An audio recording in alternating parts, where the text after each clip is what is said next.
जिनके घर में ज्यादा रोग हो, बीमारी हो, ज्यादा तकलीफें आ रही हो, कष्ट बढ़ रहा हो, बीमारियां बढ़ रही हो, या भय लग रहा हो, डर लग रहा हो, हृदय चित्त में कहीं ना कहीं आपको भय का भान हो रहा हो, तो एक लोटा पानी एक कलश में जल भर कर रख लीजिए और रात भर उसको रखे रहने दो। नवरात्र चल रहा है, उस कलश को रात भर रखकर सुबह सुबह उस कलश में एक बेलपत्र डालकर उस जल को नीम के पेड़ के नीचे, जहां चैत्री नवरात्रि में नीम के पेड़ के नीचे सारी विद्याएं, आद्य शक्तियां, सारी देवी उस नीम के पेड़ के नीचे विराजमान रहती हैं। उस कलश में एक बेलपत्र डालकर रात भर रखकर उस जल को पूरे घर में घुमाकर उस नीम के पेड़ के नीचे समर्पित कर दीजिए महाराज। घर में भय लगना बंद हो जाएगा, कोई बड़ी बीमारी आपको घेरेगी नहीं और उस बीमारी से, उस रोग से आप मुक्त रहेंगे। उस बीमारी से, उस रोग से आप मुक्त पाएंगे, वो बीमारी आपको घेर नहीं। कलश का भगवान निर्मित कर दे, ये कलश मेरा प्रतिबिंब। आप कलश मेरा प्रतिबिंब है ये तो कहा, पर भगवान शिव के पास में आकर स्वयं कामदेव की धर्म पत्नी रति रो पड़ी, आंखों से आंसू बह रहा। कामदेव की धर्मपत्नी रति रो रही है। शिवजी अपनी साधना में लीन थे। भगवान शंकर नेत्र बंद करके शिव आनंद में विराजमान थे।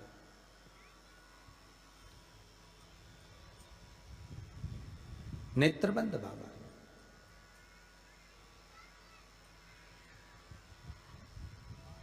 थारी धुन लागी भोला, थारी धुन लागी, हर हर भोला शंभू तमारी धुन लागी। अब देखिए कई लोग कहते हैं प्रश्न करने वाले पीछे नहीं हटते महाराज, बहुत प्रश्न करते हैं और प्रश्न कर कर पूछते हैं गुरुजी ये कलश के ऊपर आम के पत्ते क्यों लगते हैं, उसका उत्तर है ध्यान दीजिए। प्रश्न बहुत है तो उसके उत्तर भी बहुत है, बस उसको समझने वाला चाहिए। और आप लोगों को तो आज बहुत बहुत भगवान ने कृपा करी है, जो आप पहले दिन ही कलश स्थापना होती है और पहले दिन ही आपको ये ज्ञान हो जाए कि बच्चे पूछे कि कलश क्यों रखा जाता है, कलश के ऊपर आम के पत्ते क्यों लगाए जाते हैं, कलश के ऊपर नारियल क्यों रखा जाता है, कलश के ऊपर 9 बार मोली क्यों बांधी जाती है, मोली मतलब लच्छा नाड़ा 9 बार क्यों लपेटा जाता है नारियल के ऊपर, कलश के ऊपर जब रखते हैं।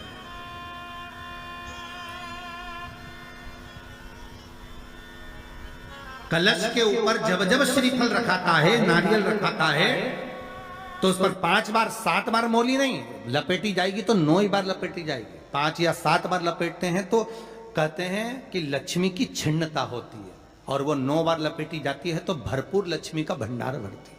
क्यों क्यों कहते हैं उसको?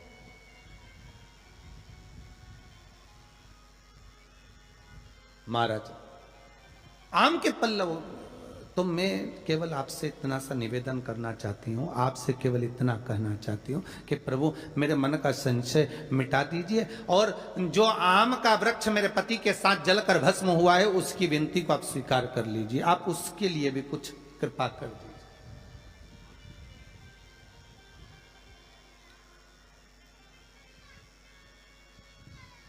इसी को कृपा कहते हैं, इसी को करुणा कहते हैं, इसी को दया कहते हैं। भगवान बोले अब आप आई हो रति, ठीक है, मांगो क्या चाहिए, बस इतनी कृपा कर दीजिए कि आम के वृक्ष का भी उद्धार कर दो।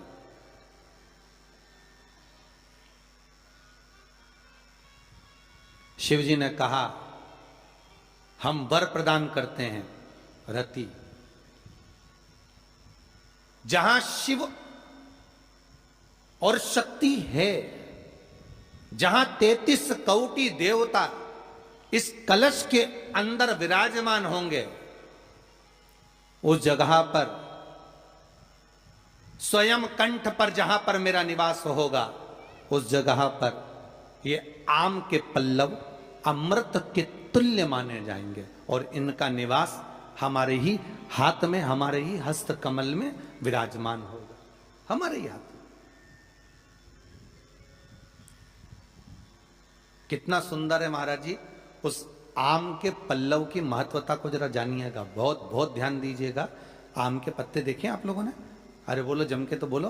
देखें, उसका प्रयोग कभी आप लोगों ने करा? आम के पत्ते का कभी प्रयोग कर कर देखिएगा। अभी तो नवरात्रि चल रही है, नवरात्रे में जब 5वां दिन नवरात्रे का रहे, चैत्री नवरात्रे का 5वां दिन रहे, और मान लो कि आपके घर में किसी बच्चे की, लड़के की या लड़की का या मंगल विवाह नहीं हो रहा हो, या शादी नहीं हो रही हो, या उस लड़के लड़की के लिए बहुत प्रयास कर लिया आपने और उसकी शादी हो ही नहीं रही, अथक प्रयास आपने कर लिया और उसका मंगल विवाह नहीं हो रहा, तो ये देवी भागवत में स्पष्ट कहा गया, देवी भागवत में वर्णन किया गया, देवी भागवत में वर्णित किया गया। और देवी भागवत में कहा गया कि आम का जो पत्ते होते हैं, आम का जो पत्ता होता है, आम का जो पल्लव होता है, उस आम के पत्ते पर हल्दी और सिंदूर, इन दोनों से स्वस्तिक का निर्माण किया जाए। देवी भागवत का संवाद है, बहुत ध्यान देना महाराज। जिन कन्याओं का विवाह ना हो पंचमी के दिन, नवरात्रे की कोई सी भी पंचमी, मतलब जो पंचमी तिथि पड़ेगी, कोई भी नवरात्रा हो, चाहे वो 4 नवरात्रे में से, चाहे वो पौष का हो, अश्विन का हो, चैत्र का हो, आषाढ़ का हो, किसी भी नवरात्रि में आप कर सकते हैं। एक पान के पत्ते पर, एक ही पत्ते पर जो 2 स्वस्तिक बनेंगे, एक हल्दी का बनेगा, एक सिंदूर का बनेगा। बस अंतर इतना है, जो हल्दी का स्वस्तिक है उस पर कंकु के चावल अर्थात रौली के चावल, रोली कुंकू के चावल रखना है, और जो सिंदूर का है उस पे हल्दी के चावल रखना। इतना रखकर जिस लड़का लड़की का विवाह नहीं होता उसकी हथेली पर रखकर उसका नाम और गोत्र बोलकर महाराज उसको ले जाकर नीम के पेड़ के नीचे उसको रख दिया जाता है। मात्र 3.5 या 4 महीने ऐसे रहते हैं जिसके अंदर उस लड़का लड़की का विवाह पक्का हो जाता है। जिसका विवाह नहीं होता केवल उसी के लिए, जिसका मंगल विवाह ना हो रहा, आम के पल्लव में शिव का वर प्रदान है, आम के पल्लव में शंकर का आशीर्वाद, आम के पल्लव में शिव का आशीर्वाद।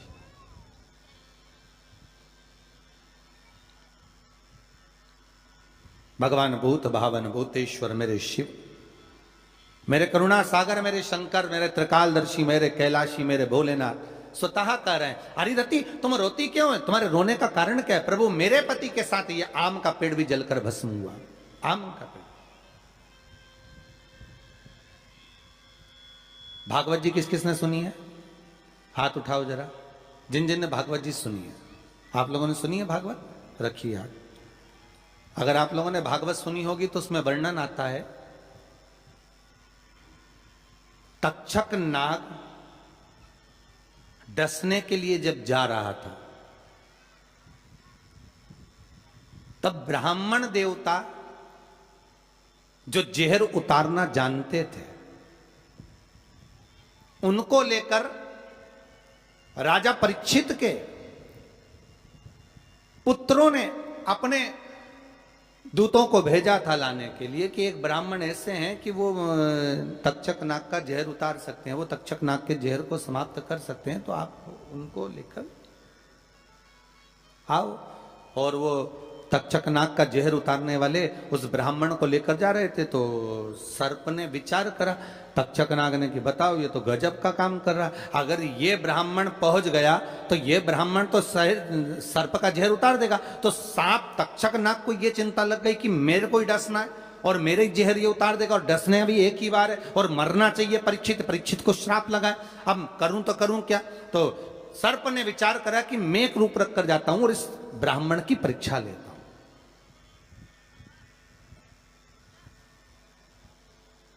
सर्प रूप रख कर गया। भागवत आप लोगों ने श्रवण करी होगी। तो जब तक्षक रूप रख कर गया और उस ब्राह्मण के पास में जाकर पूछा कि ब्राह्मण देवता ये बताओ कि आप कहां जा रहे हो? तो ब्राह्मण बोला आपको नहीं मालूम, राजा परीक्षित को सांप डसने वाला है तक्षक नाग और मैं जहर उतारना जानता हूं। अच्छा, आप जहर उतार दोगे? हाँ। तो किस लिए जा रहे हो? जहर उतारने के लिए। तो जहर उतारने क्यों जा रहे हो? तो कहा राजा है राजा, जब राजा का जहर उतारेंगे तो मुद्रा भी कितनी मिलेगी, आपको मालूम नहीं है क्या? अच्छा, ब्राह्मण देवता इसलिए जा रहे हो? हाँ, पर उसको तो किसी संत ने श्राप दिया। अरे तो श्राप संत ने दिया है, हम ब्राह्मण हैं, हमारा कर्म है किसी को बचाना, तो हम तो बचाएंगे। अच्छा, आप में इतनी सामर्थ्यता है कि आप तक्षक नाग का जहर उतार दो? अरे तक्षक नाग आकर अगर मेरे सामने खड़ा हो जाए और किसी को डस ले तो यह पक्का है कि मैं जहर उतार सकता हूं। अच्छा, तो इतने में तक्षक नाग सामने बिल्कुल प्रकट हो गया और तक्षक नाग प्रकट होकर बोला, बता ब्राह्मण किसको डसूं मैं? ब्राह्मण ने कह दिया तुम्हारी मर्जी पड़े उसको डसो। सामने एक पेड़ था, उस पेड़ को ब्राह्मण ने, उस तक्षक नाग ने डस लिया। अब तक्षक नाग ने उस पेड़ को डसा और डसने के बाद में वो पेड़ पूरा जल गया, पूरा जल गया।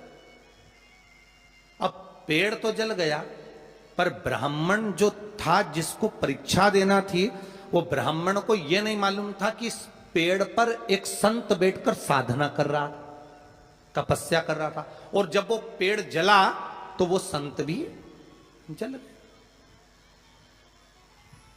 संत भी जल गया।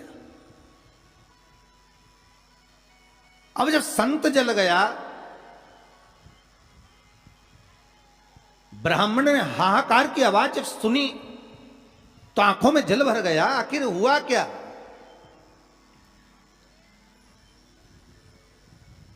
ये संत जल कैसे गया? तो कहा इसके जलने का कारण केवल इतना है कि अब आप जीवित करो, इस पेड़ को हरा भरा करो, इस पेड़ को हरा भरा कर दीजिए।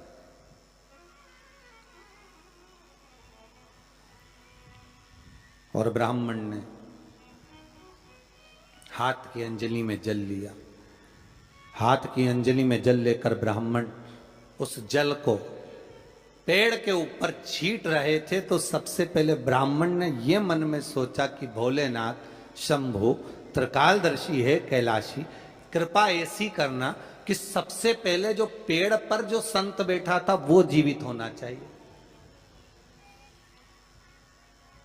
जो वृक्ष पर संत बैठा है वो जीवित होना चाहिए।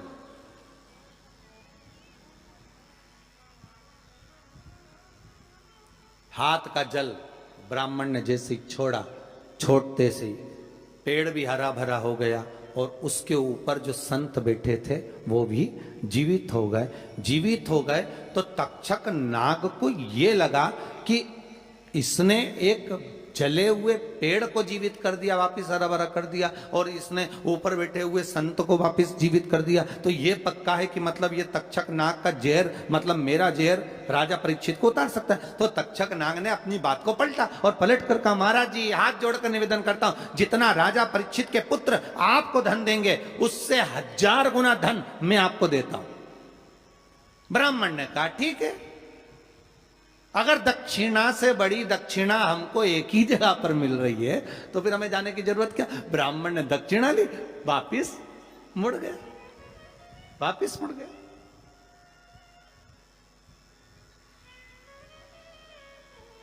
अब ईमानदारी से बोलो,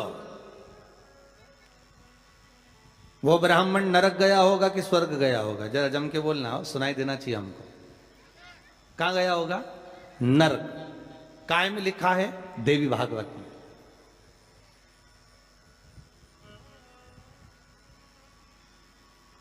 उसका कारण क्या था? शिव महापुराण की कथा कहती है जैसे एक नाव चलाने वाला व्यक्ति नाव लेकर जा रहा है और उसमें बहुत सारे यात्री बैठे हैं, बहुत सारे यात्री, और नाव डोलने लगी, आंधी चलने लगी, तूफान चलने लगा, हवा आने लगी, लहरें उठने लगी और नाव डूबने लगी। तो जो नाव में बैठा हुआ, नाव चला रहा था, वो कूद गया और कूद कर बाहर निकल गया, और निकलकर सारे के सारे जितने नाव में बैठे थे वो सब जलने लगे।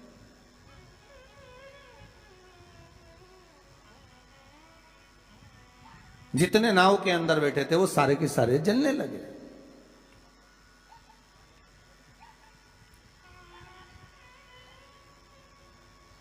जब वो सारे के सारे पानी में डूबने लगे और पानी में नाव में जाकर सबकी सब जब डूब रहे हैं, सब मर गए, सारे के सारे जो नाव में बैठे थे, जो तैरना जानते थे वो बाहर निकल गए, बाकी सब डूब गए।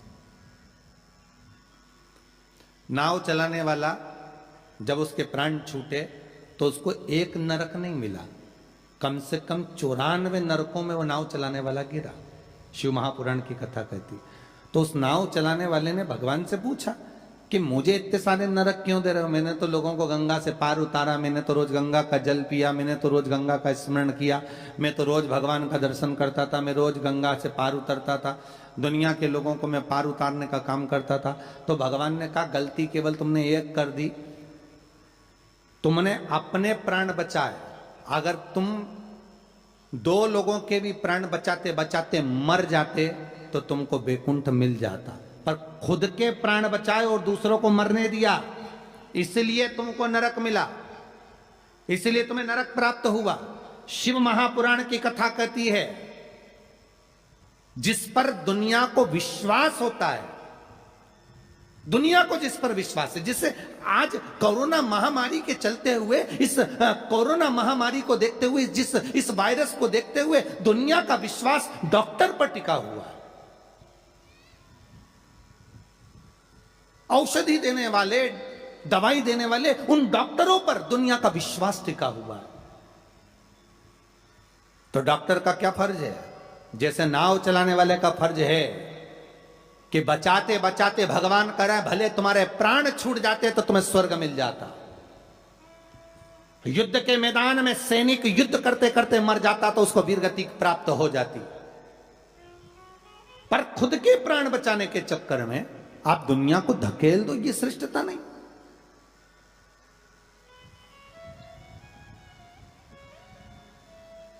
ये इसमें श्रेष्ठता नहीं।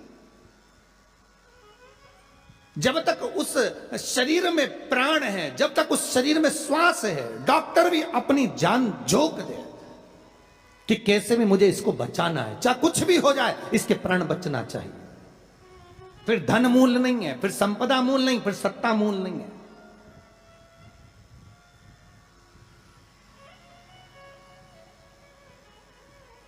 वो नाव चलाने वाले को 94 नरक भोगना पड़े। जिस ब्राह्मण ने दक्षिणा ज्यादा लेकर राजा परीक्षित को नहीं बचाया, चले गए। जब भगवान ने विद्या दी है, भगवान ने ज्ञान दिया है, भगवान ने विवेक दिया है और तुमको उस लायक बनाया है कि आप 4 लोगों को पढ़ा सकते हो, आप 4 लोगों को आगे बढ़ा सकते हो, आप इसका सम्मान कर सकते हो, आप इसको अग्रण्यता प्रदान कर सकते हो, आप इसको विवेकता दे सकते हो। और आप उस विवेकता को ना देते हुए अगर आप अपने उस वैभव को छुपा रहे हो और उससे वंचित कर रहे हो दुनिया को, तो फिर भगवान छोड़ने वाला नहीं है, नरक भोगना।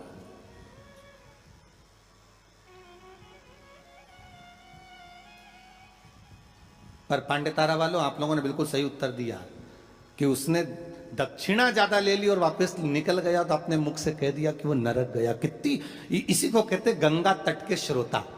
गंगा तट के जो श्रोता होते हैं ना, बड़े आनंदमय होते, कथा जो सुनते हैं ना उसका भाव एक आनंदित होता है कि वो अपना लक्ष्य छोड़कर, अगर चाहता तो राजा परीक्षित को बचा सकता था, पर थोड़ी सी संपदा के चक्कर में, थोड़े से धन के चक्कर में वो ब्राह्मण भी थोड़ा सा लोभ आया और लोभ के चक्कर में अपने कर्म से वंचित हो गया। तो वो चरित्र कहां गलत है महाराज जी? एक महाराज जी प्रवचन दे रहे थे, उस प्रवचन में एक गांव का व्यक्ति कथा सुनने बैठा था और खड़े होकर पूछ लिया, महाराज जी पाप के बाप का नाम क्या है? महाराज जी ने पूछा, क्या पूछ रहे हो, फिर से बोलो। तो वो व्यक्ति बोला, महाराज जी हमें दशरथ जी के पिताजी का नाम मालूम है, हमें राम जी के पिताजी का नाम मालूम है, हमें कृष्ण जी के पिताजी का नाम मालूम है, हमें सबके बाप का नाम मालूम है, बस पाप के बाप का नाम नहीं मालूम, तुम हमें उत्तर दे दो। तो महाराज जी भी मन में सोचे पाप का बाप, महाराज जी मन में सोचे हमने पूरी पुराण पढ़ी पर ये पाप का बाप तो हमें कहीं नहीं मिला, सारे शास्त्र भी उखाड़ कर देख लिए पर उसमें पाप का बाप मिलना बड़ा कठिन। अब पाप का बाप कहाँ से ढूंढे? तो महाराज जी ने कहा एक काम करते हैं, कल हम आपको बताएंगे, आप कल कथा में आना। और महाराज जी फिर प्रवचन देने बैठे और वो व्यक्ति फिर आके बैठ गया। अब जैसी कथा समापन हुई, महाराज जी को फिर खड़ा हो गया, महाराज सीताराम। महाराज जी बोले सीताराम। और बोलो पाप का बाप। महाराज जी बोले अब अच्छा पाप का बाप पीछे पड़ा। महाराज जी बोले कल कल बिल्कुल पक्का है कि तुमको तुम्हारे प्रश्न का उत्तर मिल जाएगा। अब महाराज जी ने आज भगवान को 2 अगरबत्ती लगाई कि वो नहीं आना चाहिए प्रभु, क्योंकि वो फिर आएगा, फिर प्रश्न करेगा पाप का बाप। अच्छा वो प्रश्न नहीं भी करता ना तो उसका मुंह देखकर याद आ जाता है कि प्रश्न करेगा पक्का। तो पंडित जी जब निकले ना प्रवचन के लिए तो उन्होंने भगवान को 2 अगरबत्ती लगा, भगवान ये नहीं आना चाहिए। और पंडित जी जैसे ही बस कथा में आ रहे थे, प्रवचन देने आ रहे थे, वो रोड पे ही मिल गया पाप का बाप। अब पंडित जी मन में सोचे प्रवचन दूं कि ना दूं, बड़ा टेंशन है। अब प्रवचन दे कि ना दे यही सोचे। अब महाराज जी फिर कथा में बैठे, उसने फिर प्रश्न कर दिया महाराज कि पाप के बाप का नाम बता दीजिए। महाराज जी फिर नहीं बोले।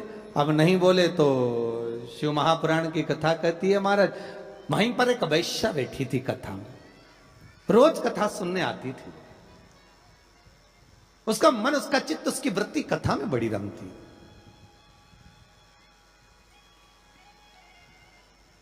जिसके मन में शिव महापुराण की कथा समा गई ना तो वो प्रयास करता है कि कुछ भी कर कर जहां कथा हो रही है ना, भले 40 किलोमीटर है, 50 किलोमीटर है, 100 किलोमीटर है, पर एक बार तो मैं चली जाऊं। जिसके मन में शंकर आ गया ना तो वो छोड़ नहीं सकता।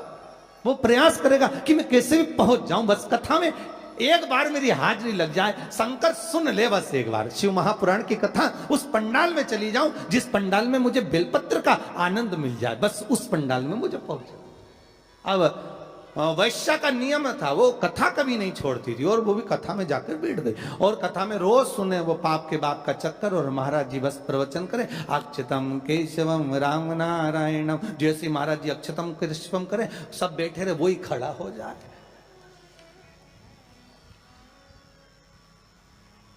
अब महाराज जी भी मन में सोचे अब क्या करें, तो महाराज जी डबल से कह रहे हैं अक्षतम केशवम राम नारायणम कृष्ण दामोदर वासुदेवम हरे। तो महाराज जी हाथ हिलाएं कि अभी भी पाप का बाप नहीं मिला, पर वो तो वो खड़ा।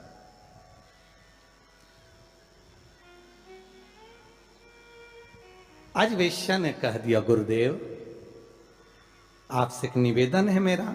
बोलिए। मैं वेश्या हूं, छुपाया नहीं।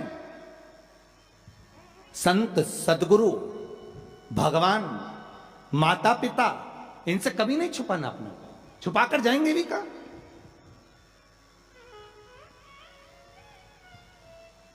अगर माता पिता से कुछ छुपा लेंगे, संतों से सदगुरु से अगर छुपा लेंगे तो जाएंगे कहां भगवान से छुपाकर। बिल्कुल पीछे जाकर बैठ जाती हूं एकांत में, पर मेरा कुछ मन है आपसे कहने का, आप सुनेंगे हमारी बात। संत बोले क्यों नहीं सुनेंगे, हम तो संत हैं, बोलो क्या बात है। आप जब सुबह सुबह मंदिर जाते हो ना गुरुदेव, तो बीच में मेरा वेश्यालय पड़ता, 2 मिनट के लिए आप पांव रख देंगे ना मेरे वेश्यालय में, मेरी जिंदगी सार्थक हो जाएगी। संत बोले हम और वेश्या के घर कभी नहीं आ सकते। वेश्या कहती आज तक कोई गुरु मेरे वेश्यालय में नहीं आया, केवल चरण रखना, चले जाना गुरुदेव। गुरुजी बोले राम राम राम सीताराम, हम नहीं आएंगे। गुरुजी चले गए कहते हुए। वैश्या घर के बाहर रंगोली मांगोली डालकर वेश्यालय के बाहर बैठी। संत का आगमन हुआ, वहीं से वैश्या दौड़ कर गई, गुरुदेव ये मेरा वेश्यालय है, पांव रख दीजिए। महाराज वैश्या के भवन में चले गए। वैश्या ने कहा महाराज जी बैठिए। नहीं नहीं, इतना समय कहाँ है बैठने का, तुमने कहा था बस पांव रख देना। महाराज जी बैठ जाइए, आपके हाथ जोड़ती हूँ, 5 मिनट बैठ जाओ। महाराज जी वैश्या कर रही है, महाराज रोज एक गांव का व्यक्ति आपसे प्रश्न करता था कि पाप के बाप का नाम बताओ, मैं उत्तर दे रही हूं कि पाप के बाप का नाम लोभ है। तो वो जो ब्राह्मण था उसने एक गलती कर दी। परीक्षित को अगर बचाता भले 5 मुद्रा मिलती, पर मिलती ना, मिलती मुद्रा। पर उस ब्राह्मण ने एक गलती कर दी कि वो परीक्षित को बचाने की जगह ज्यादा मुद्रा लेकर वापिस मुड़ गया। वापिस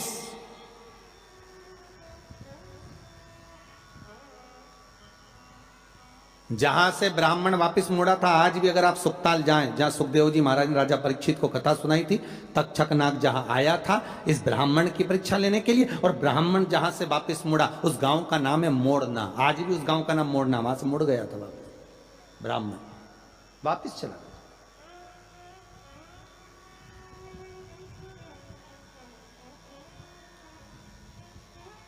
जरा सा लोग बस वाम भरमा दिया।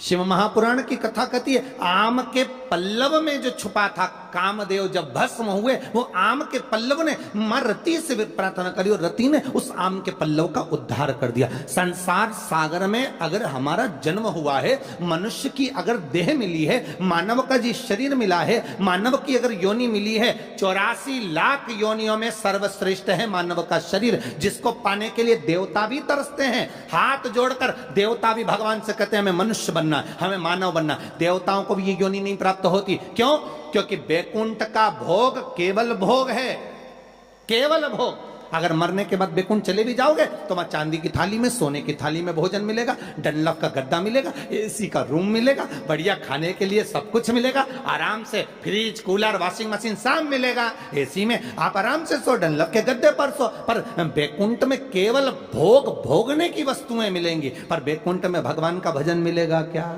जम के बोलिए, नहीं मिलेगा। बैकुंठ में गंगा का स्नान मिलेगा क्या?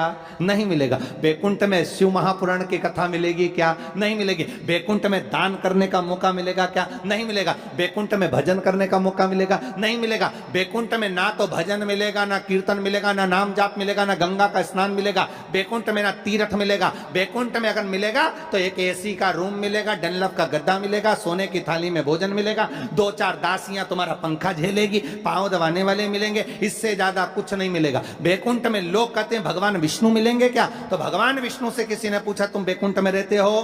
भगवान विष्णु कहने लगे मुझे तो फुर्सत ही नहीं, जहां कथा होती मैं तो वहां चले जाता।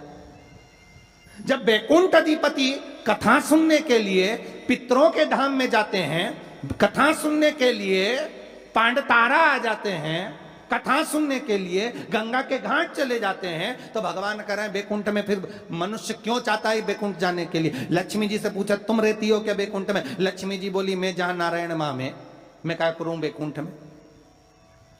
तो फिर बैकुंठ में क्या है? तो लक्ष्मी जी बोली 3 स्टार होटल, 5 स्टार होटल, आराम से रहो, खाओ पियो, मौज करो। और जब तुम्हारा पुण्य खत्म हो जाए, जैसे ही पुण्य खत्म वैसे धक्का मार के फेंक दिया।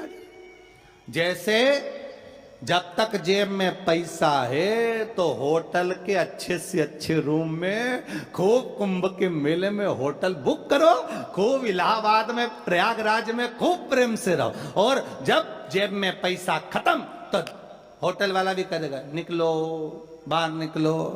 तो होटल वाले तो क्योंकि हमने 1 महीने का पैसा दिया था, 2 दिन तो ज्यादा रहने दे, 2 दिन क्या 24 घंटा ज्यादा नहीं रहने देगा। पैसा खत्म तो निकल कर बाहर जाओ, पैसा हो जमा करो, फिर रूम में रहो। उसी तरह बैकुंठ में जितना पुण्य है उसके बल पे रह लो, जैसे ही पुण्य समाप्त, चलो पांडे तारा वापिस पहुंच जाओ प्रतापगढ़। फिर कहोगे तुम जानते नहीं हो, हमने सियोर वाला महाराज के मुंह से शिव महापुराण की कथा सुनी तो बहुत बड़ा पुण्य कमाया। तो भगवान विष्णु बोले पुण्य तो कमाया पर खत्म भी तो हो गया, वापिस जा नीचे बैटरी चार्ज कर किया, वापिस जा फिर कथा सुन। बड़ी मुश्किल से मिलता है ये मनुष्य का, मिलेगा। बैकुंठ चाहोगे तो मिल जाएगा, पर भोग करने के लिए मिलेगा। उसमें केवल आप भगवत भजन नहीं कर सकते, आप उसमें दान नहीं कर सकते। बैकुंठ में कोई तुम्हारे सामने हाथ फैलाकर भिक्षा मांगने नहीं आएगा। कोई बैकुंठ में तुमसे ये नहीं कहेगा कि तुम गौ माता के लिए दान दो, या तुमसे ये नहीं कहेगा कि वृद्धाश्रम के लिए दान दो, या तुमसे कोई ये नहीं कहेगा कि मंदिर निर्माण के लिए दान दो। बैकुंठ में तो तुम केवल भोग भोगोगे, और उस केवल पर भोगोगे जो तुमने दान करा, जो पुण्य करा, जो सत्कर्म करा। केवल एक मनुष्य की देह मिली है जिसमें हम दान भी करते हैं, हम भजन भी करते हैं, हम पुण्य भी करते हैं, हम सत्कर्म भी करते हैं, हम नाम जाप भी करते हैं। यह केवल एक मनुष्य की देह है, केवल एक मानव का शरीर।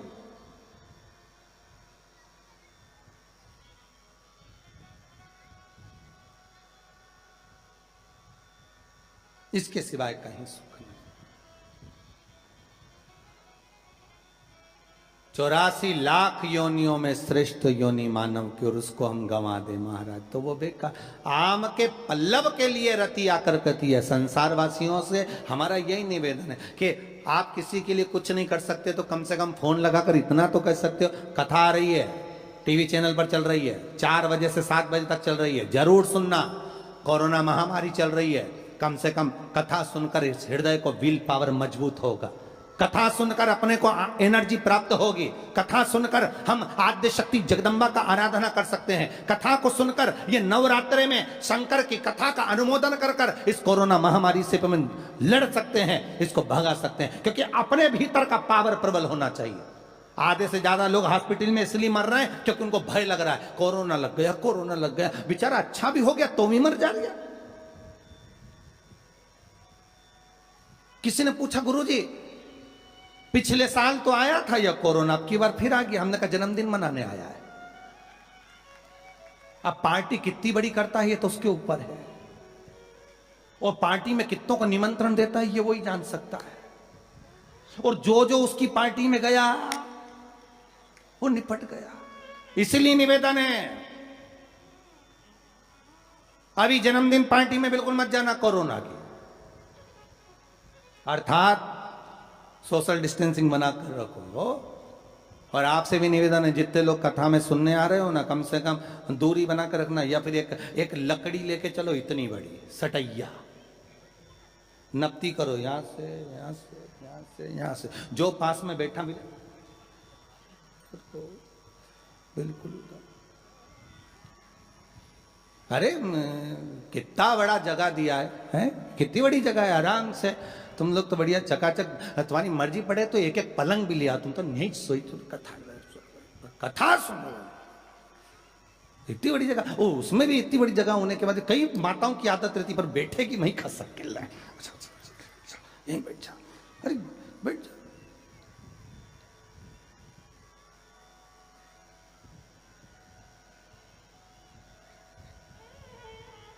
सुनो कथा।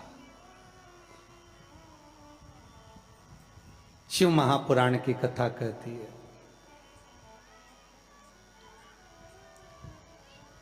उस कलश पर आम के पल्लव शिव का वर है। किसका वर है ये? शंकर का। 11 आम के जो पत्ते जिस डाली में लगे होते हैं, वो डाली कोमल सी डाली, 11 टुकड़े महाराज एक कच्चे सूत से लपेटकर 11 बार उसका भाग, जब उसको लपेट लोगे इस तरह से इकट्ठा करके, आगे का जो भाग है 11 बार कच्चा सूत लपेटने के बाद जो भाग पीछे का आगे का कोई भी हो, उसको शहद में डुबाकर शिव जी को समर्पित कर दो। किस जगह पर रखना है? अशोक सुंदरी वाली जगह। अशोक सुंदरी की जगह जानते हो आप लोग, पहले भी आपको बताया है, आज फिर आपको वर्णन कर दूं। जैसे ये गोल जलाधारी है, ये शिवलिंग रखा है, ये 2 जहां से पानी बह रहा है बाबा के चरणारविंद, राइट में श्री गणेश जी का स्थान, लेफ्ट में कार्तिकेय का स्थान, बीच में अशोक सुंदरी की जगह। शंकर भगवान की 6 लड़कियां हैं। भगवान शंकर के 13 बच्चे, 13 बच्चों में से 6 लड़कियां, उस 6 लड़कियों में से एक लड़की का स्थान, भगवान शंकर की एक बेटी का स्थान, अशोक सुंदरी का स्थान सामने पद्म पुराण में स्पष्ट किया, ये स्थान अशोक सुंदरी का।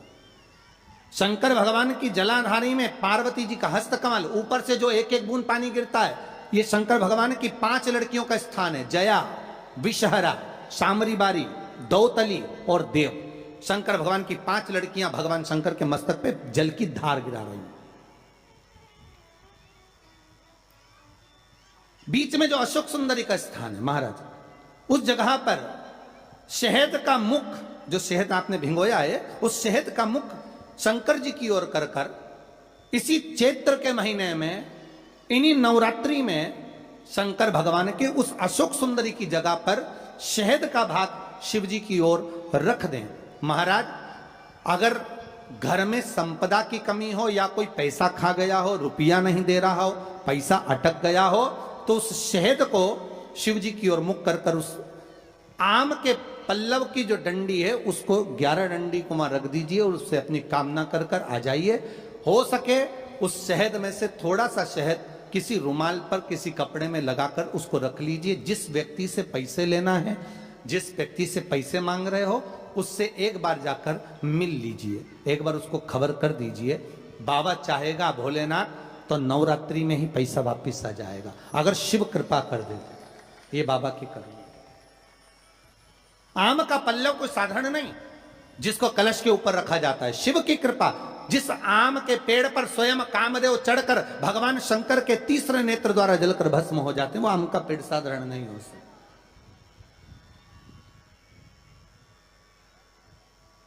सहज नहीं है। और वैसे भी शिव शिव है महाराज। भोलेनाथ से निराला यहाँ को ही नहीं, भोलेनाथ से निराला यहाँ को जो दोनों हाथ उठाकर हर हर महादेव नहीं बोले उसको उठा लीजिए। हर हर। आप कितने बढ़िया बोले। अच्छा, आप भी हनुमान जैसे हो गए हो। जब तक आपको कोई जगाए नहीं तब तक तुम लंका जाओ नहीं।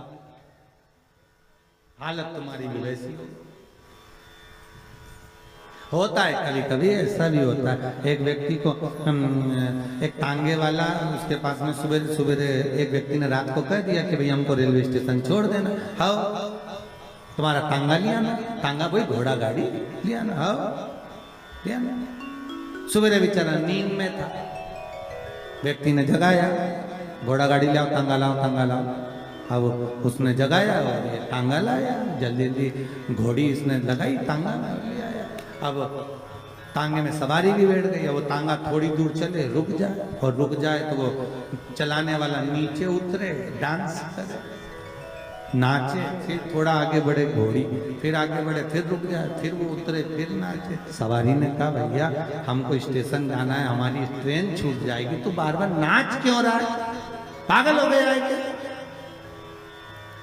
उसने कहा दिक्कत कुछ नहीं, दिक्कत इतनी सी है, हमारे पास में 2 घोड़ी, ठीक है, एक टांगे की, एक बारात की। बारात की जो घोड़ी है वो टांगे में आ गई है। जब तक इसके आगे नाचो नहीं तब तक ये आगे बढ़ हो जाता है। कभी कभी ऐसा भी होता है। तो जब तक बोलो नहीं तो हर हर महादेव लोग बोले।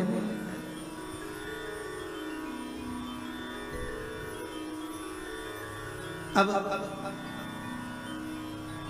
आम के पल्लव को बाबा ने विराजमान किया। अब आया है उसके ऊपर क्या रखते हो, श्रीफल, नारियल, ठीक है।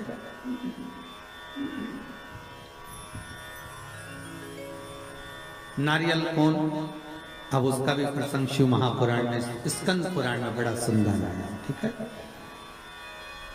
भगवान शंकर और पार्वती विराजमान है कैलाश पर्वत पर।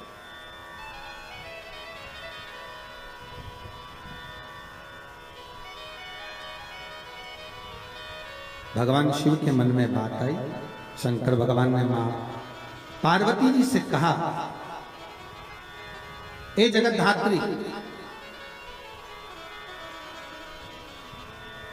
हाँ प्रभु बोलिए, सुनो।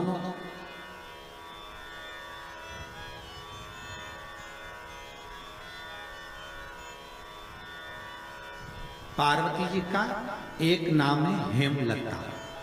क्या नाम है? हेमलता।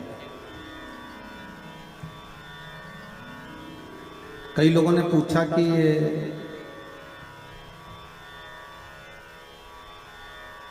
जो पार्वती जी का हेमलती जो नाम है, नाम था हेमलती, अब उसको कर दिया हेमलता, है ना। तो ये माता पार्वती का हेमलती नाम किस जगह पर पड़ा? तो देवी भागवत में आता है कि जिस जगह पर शंकर भगवान ने पार्वती से एक बात कही कि हमारा मन है कि हम दोनों बालकों की परीक्षा लें, और पार्वती जी ने जब भगवान शिव से कहा कि बच्चों की परीक्षा क्यों लें, संतान अपनी है और इनकी परीक्षा हम क्यों लें, किससे?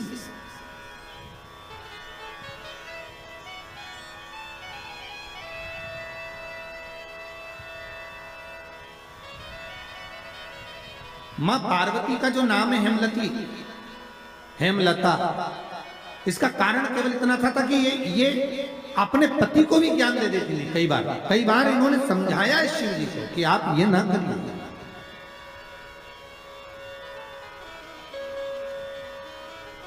आप मत करो परीक्षा, मत करो। पर शिव तो शिव थे, बुला लिया कार्तिकेय को, गणेश जी को बुलाकर कहा, बुलाकर बोले जो पृथ्वी की परिक्रमा पहले कर आए वो प्रथम गिनती में पूजा जाएगा, प्रथम भाग उसको पूज्य करना, ठीक है, जाओ परिक्रमा कर आओ। अब गणेश जी महाराज बैठ गए चूहे पर, कार्तिकेय बैठ गए मोर पर। अब कार्तिकेय घर के बड़े थे, उनको ये बात भान में थी, उनको ये बात का ज्ञान था। तो कार्तिकेय जी ने कहा अगर माता पिता का कहना नहीं मानेंगे तो अच्छा नहीं लगेगा। तो कार्तिकेय जी तुरंत मोर पर चढ़कर और परिक्रमा करने निकल गए। अब गणेश जी तो चूहे को बुलाए, फिर चूहा भग गया, फिर पकड़ के लाए, फिर चूहा भग गया।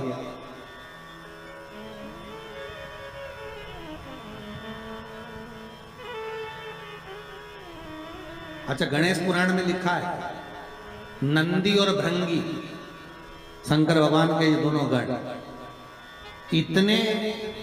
इतने एबले थे महाराज कि गणेश जी जब जब चूहे पे बैठते थे और नंदी और भृंगी चूहे को अपने पास खिलाने के लिए बुला लेते थे।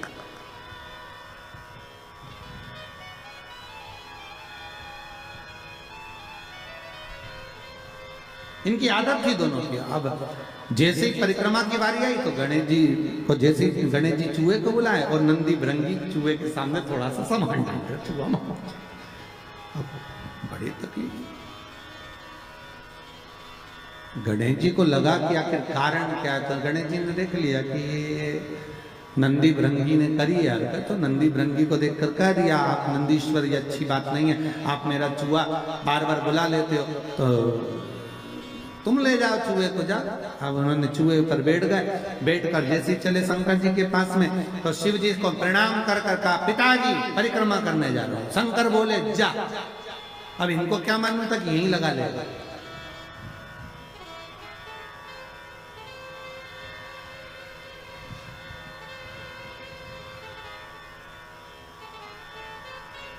अब उनको क्या मालूम था कि यहीं लगा लेगा। होता है जैसे कि किसी एक दुबले पतले व्यक्ति को कहीं मालूम पड़े सेना में सम्मिलित कर दिया, उसको बहुत दुबला पतला,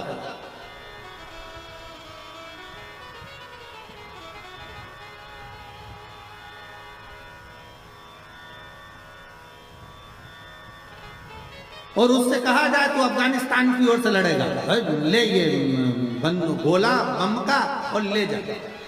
और उसने कहा मेरे में इतना जुनून है कि मैं पूरे देश को उड़ा दूंगा और अफगानिस्तान को जिता दूंगा। मालूम पड़े उसको भेज दिया और इतना बड़ा बम देके भेजा, और मालूम पड़े जैसे ये बॉर्डर पे पहुंचा और तेजी से हवा चल गई तो घूम गया, मालूम पड़े वही उठाकर अफगानिस्तान पर फेंक दिया। अब जिस सेना से लड़ रहा था उसी सेना को निपटा दिया। अब सोचने में सब पड़ गए कि क्यों रे तुझे लड़ने के लिए वहां भेजा था, बम फेंकना था वहां, तो क्या गलती मेरी थोड़ी ना, बम तो मैं वहीं के लिए लेकर गया था, पर हवा गलत चल गई, उसने उड़ाकर मुंह इधर कर दिया तो बम इधर चल गया। गणेश जी से पूछा कि तुमको भेजा था कि तुम पृथ्वी की परिक्रमा करने जाओ, तो तुम ये क्या कर रहे हो? गणेश जी बोले पिताजी शांत रहिए और परिक्रमा लगाने दीजिए। और परिक्रमा लगाई गणेश जी महाराज ने, एक नहीं 3, और 3 परिक्रमा लगा के सामने खड़े हो गए। पिताजी वर दीजिए। पिताजी ने पूछा काय का वर? पृथ्वी की परिक्रमा करके आया। शंकर भगवान बोले बता मेरे आजू बाजू घूम लिया और क्या पृथ्वी की परिक्रमा कर लिया।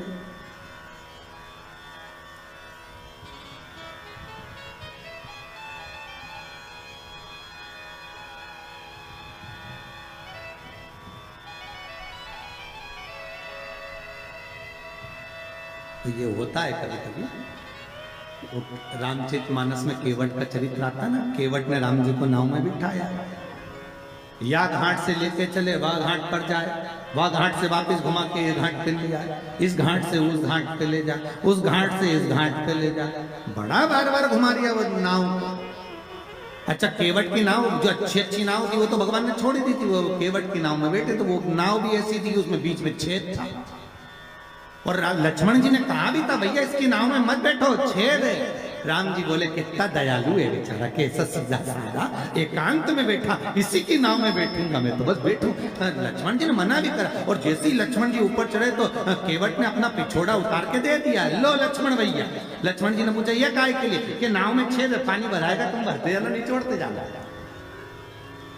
अब लक्ष्मण जी वो पानी को बार बार निचोड़ रहे बार, और वो नाव को घुमाते जा रही है, यहाँ से वहां बार बार इधर जाए उधर। तो इतने में सबसे ज्यादा गुस्सा किसको आना चाहिए बोलो? लक्ष्मण को आना चाहिए कि बता हम तो निचोड़ के मर जाए।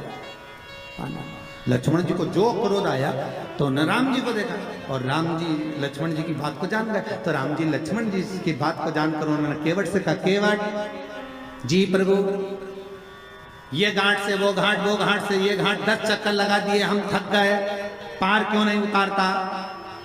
केवट बोला वाह प्रभु तुम 10 चक्कर में थक गए, हमें 84 के चक्कर में पड़ो, हम नहीं थके। राम जी बोले बहुत बेकार है, इससे मुंह मिलाना ही बेकार। राम जी नीचे बैठ गए, राम जी ने लक्ष्मण को इशारे में बोला तू बोल, और लक्ष्मण जी उठ के खड़े हो, धनुष को बाण लेकर रुक जा, अभी तेरे प्राणों को हरता हूं, अभी प्राणों को हरता हूं तेरे। क्या समझता है तू? परेशान कर रखा है, पार क्यों नहीं करता? इतने में केवट बोले ए भैया लक्ष्मण क्रोध तो दिखाना मत, और ये समझना मत कि हम तुम्हें पहचानते नहीं है, तुम पूर्व में शेषना,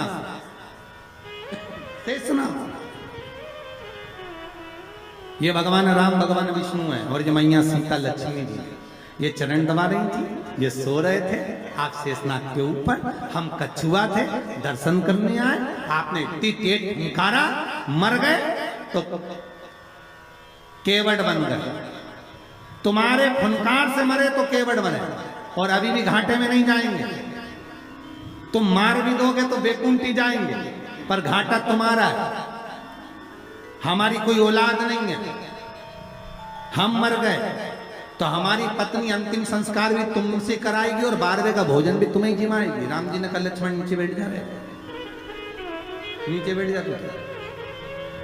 तब माता सीता ने कहा लक्ष्मण भाई केवट भैया पार उतारो, तब पार उतार, तो यहाँ कोई प्रसंग है, अब परिक्रमा लगा कर आकर खड़े होकर के आशीर्वाद दे दो, तो पूछा आशीर्वाद क्यों? तो कहा प्रभु हमने परिक्रमा करी, तो शंकर भगवान बोले आजू बाजू घूम लिया और क्या परिक्रमा करना, इसको कोई परिक्रमा करते हैं? गणेश जी बोले और नहीं तो माता पिता में आकाश, माता पिता में पाताल, माता पिता में पृथ्वी, सब तो माता पिता में ही, और सब माता पिता में, इसलिए आपकी लगा ली सबकी हो गई।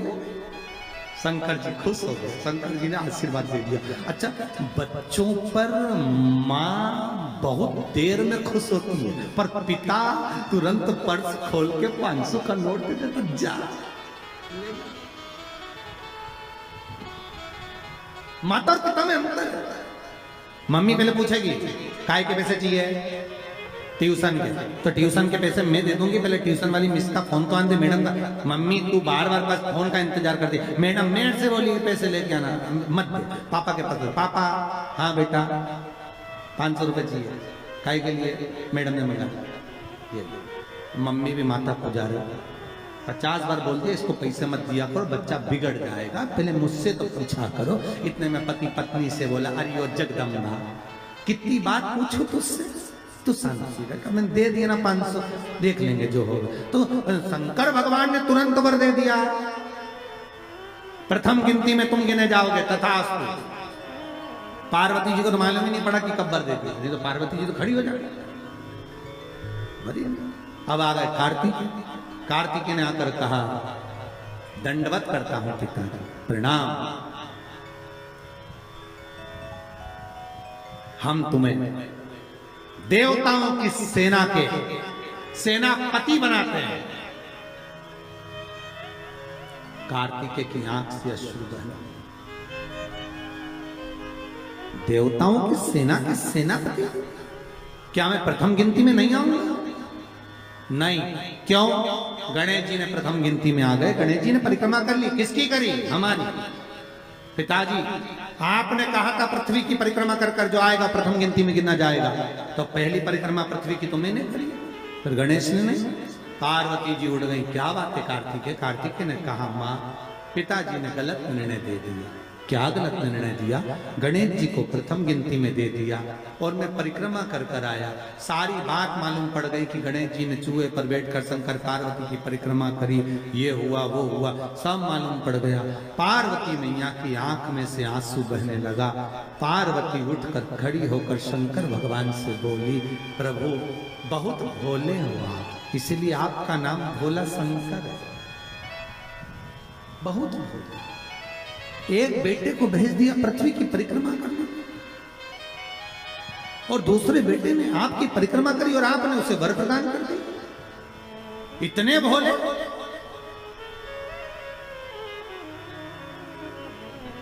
पुत्रों में भेद कर दिया।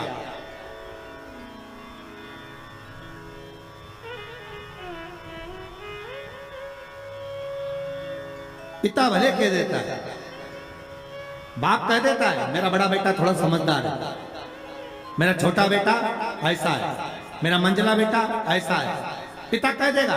पर मां हमेशा कह देगी, नहीं नहीं, मैंने बराबर का दूध पिलाया है, मेरे 4 बेटे 5 बेटे 6 बेटे 7 बेटे 3 बेटे 2 बेटे, मेरे सब बराबर। ये माता का शब्द है। मां कभी अपने बच्चों में भेद नहीं।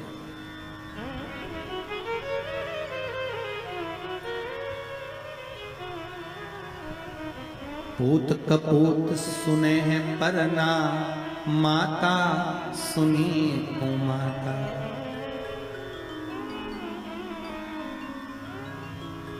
मां कभी कुमाता नहीं सुनी। पूत कपूत हो सकता है, पर मां मां है। जगत जननी मां पार्वती खड़ी हो गई, और इस कथा से बहुत सीखने को मिलता है सर। शिव महापुराण का ये चरित्र बहुत सिखाने के लिए है कि माता पिता की दृष्टि में कभी बच्चों के प्रति भेद न करना। कभी मत कहना, माँ से निवेदन है कि मेरा बड़ा बेटा अच्छा कि छोटा अच्छा, मंजला अच्छा कि संजला अच्छा, कभी मत कहना। क्यों? क्योंकि गेंद कभी भी किसी भी पाले में जा सकती है और किसी भी बहू से पाला पड़ सकता है। आप कभी मत करो, आपके 4-5 बच्चे हैं, आप हमेशा अच्छा बोलो, मेरे बच्चे सब बढ़िया, बड़ा बेटा बहुत बढ़िया, बड़ी बहू बहुत बढ़िया, छोटी बहू बहुत बढ़िया, उससे छोटी बहुत बढ़िया, उससे छोटी बहुत बढ़िया। क्यों? अपने को करना क्या, जिस बहू के यहाँ जाओ रबड़ी खाओ वापिस आ जाओ, अपन बुरा भला कर करना।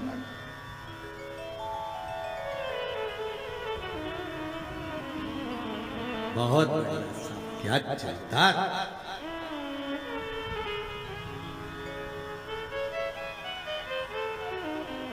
बहुत जोरदार सा, बहुत।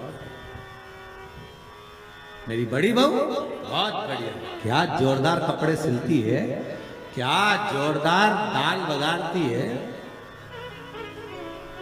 छोटी बहुत बढ़िया बच्चों को पढ़ाती है, इतनी बढ़िया पढ़ाने में, सब बच्चों को लेके बैठ जाती, पढ़ा लेती है। उससे छोटी क्या मांडना मांडती, क्या कपड़े सिलती, उससे छोटी वो भी बहुत जोरदार भोजन पकवान बनाती। जब माँ तारीफ करे तो उसके लिए सब बना, सब। जैसे शंकर भगवान कहाँ रहते हैं, जम के बोलिए शमशान। शमशान शिव जी का धाम, जहां पर सबकी शान सम है, उसी का नाम शमशान है।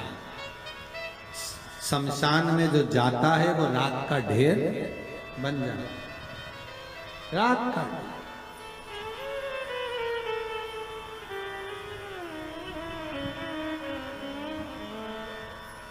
अच्छे से अच्छा पैसे वाला भी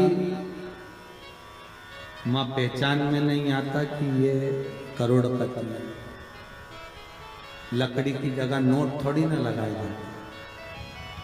और गरीब भी है ना तो वहां पहचान में नहीं आता कि ये गरीब है। वहां तो एक जैसी चादर है, सफेद कपड़ा उड़ा दिया, लाल कपड़ा उड़ा दिया, चिता पर सुला दिया, आग लग गई, एक जैसी।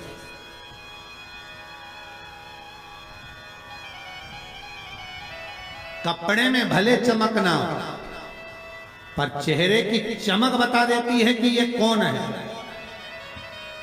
फिर वही बात कहूंगा, क्रीम की चमक 15 दिन, 20 दिन, 1 महीने रहेगी, पर अच्छे कर्म की चमक जीवन पर्यंत रहेगी। आपका कर्म हमेशा चमकता रहेगा। आप अच्छे कर्म करते रहिए, दान पुण्य सत्कर्म भजन कीर्तन स्मरण, ये श्वास चली ना चली, अंतिम श्वास कौन सी है किसको मालूम।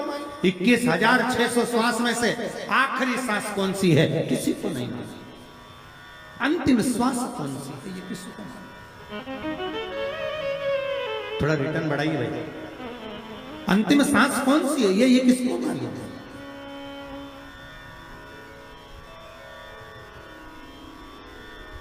किसने देखे कि आखिरी श्वास कौन सी है।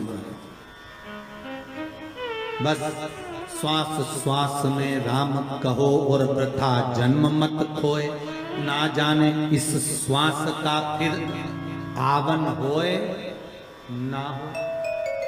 21,600 श्वास जो मनुष्य के शरीर से प्रतिदिन निकल रही है, हर श्वास को ऐसे भजना भगवान का नाम कि अंतिम कौन सी हो।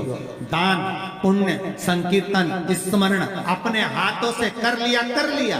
और अब तो ये कोरोना महामारी में तो और नहीं मालूम पड़ रहा कि कब मालूम पड़े 13 बामण भी जीम पाएंगे कि नहीं जीम पाएंगे, वो स्थिति है। कई भक्तों के फोन आते हैं, गुरुजी वो कोरोना महामारी में वो शांत हो गए, अब ब्राह्मण कैसे जी में, वो आए तो तैयार नहीं, ब्राह्मण आएंगे नहीं। हमने भी कहा मत बुला, नहीं आएगा तो, क्योंकि उस महामारी में कौन आएगा तुम्हारे। क्या करें, दान पुण्य स्मरण तक नहीं हो, क्या कर लिया हाथों से तो कर लिया जीवन का। पार्वती जी ने कहा ये आपने श्रेष्ठ नहीं किया। पार्वती जी बोली मुझे अच्छा नहीं लगा आपने निर्णय जो दिया। क्या चाहती हो पार्वती। पार्वती जी कहती हैं आज मुझे एक वर देना पड़ेगा। बोलिए क्या वर चाहिए। भोलेनाथ मुझे वर ये चाहिए कि आज के बाद आपकी कोई परिक्रमा ही ना हो। मुझे वर दे दो कि शंकर की परिक्रमा कभी नहीं होगी।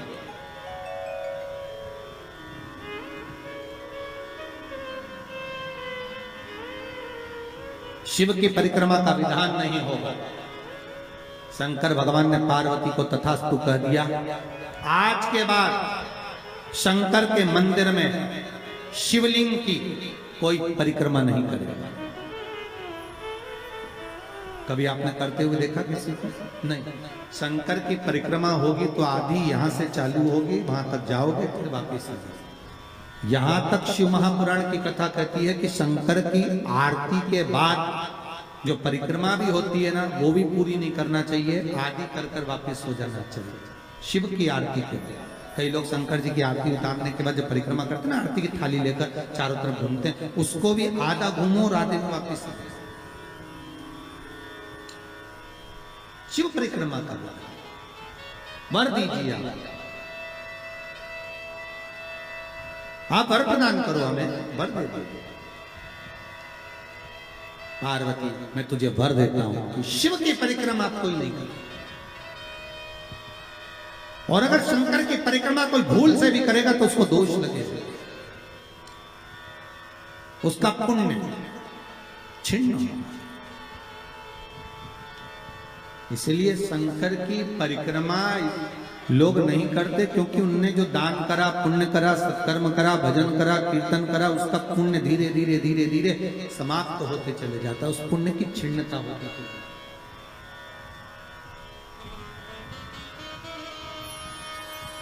नहीं। पार्वती जी बोली, प्रभु हमें मेरा निवेदन स्वीकार करेंगे? बोलो क्या बात है। पार्वती जी बोलती हैं, आपने गणेश जी को प्रथम पद दिया है, तो इस कार्तिकेय को भी प्रथम पद प्रदान करिए। शिव जी बोले, ये नहीं हो सकता, क्योंकि प्रथम पद एक ही होता है। प्रथम पद केवल एक होगा, और वो एक पद मैंने प्रदान कर दिया। अब मैं दूसरा पद कैसे दे सकता? मैं दूसरा पद कैसे प्रदान कर सकता? मैं दूसरा पद कैसे दे सकता? पार्वती, एक काम हो सकता, बोलिए प्रभु। मैं कार्तिकेय को कुछ ऐसा बना देता हूं कि जहां पर गणेश प्रथम पद में रहेगा तो ये कार्तिकेय भी प्रथम पद में पूजा जाएगा। बना दीजिए। भगवान शंकर ने कार्तिकेय को श्रीफल का निर्माण कर दिया, स्कंद पुराण का। क्या बनाया है? श्रीफल, नारियल। ये नारियल किसका प्रतिबिंब है? तो कहा ये कार्तिकेय जी का प्रतिबिंब है। किसका प्रतिबिंब है? कार्तिकेय जी का। तो गणेश जी की पूजन जो कलश के रूप में होती है, तो उसके ऊपर जो श्रीफल रखाता है वो स्कंद देव है, कार्तिकेय है। वो स्कंद देव, वो कार्तिकेय।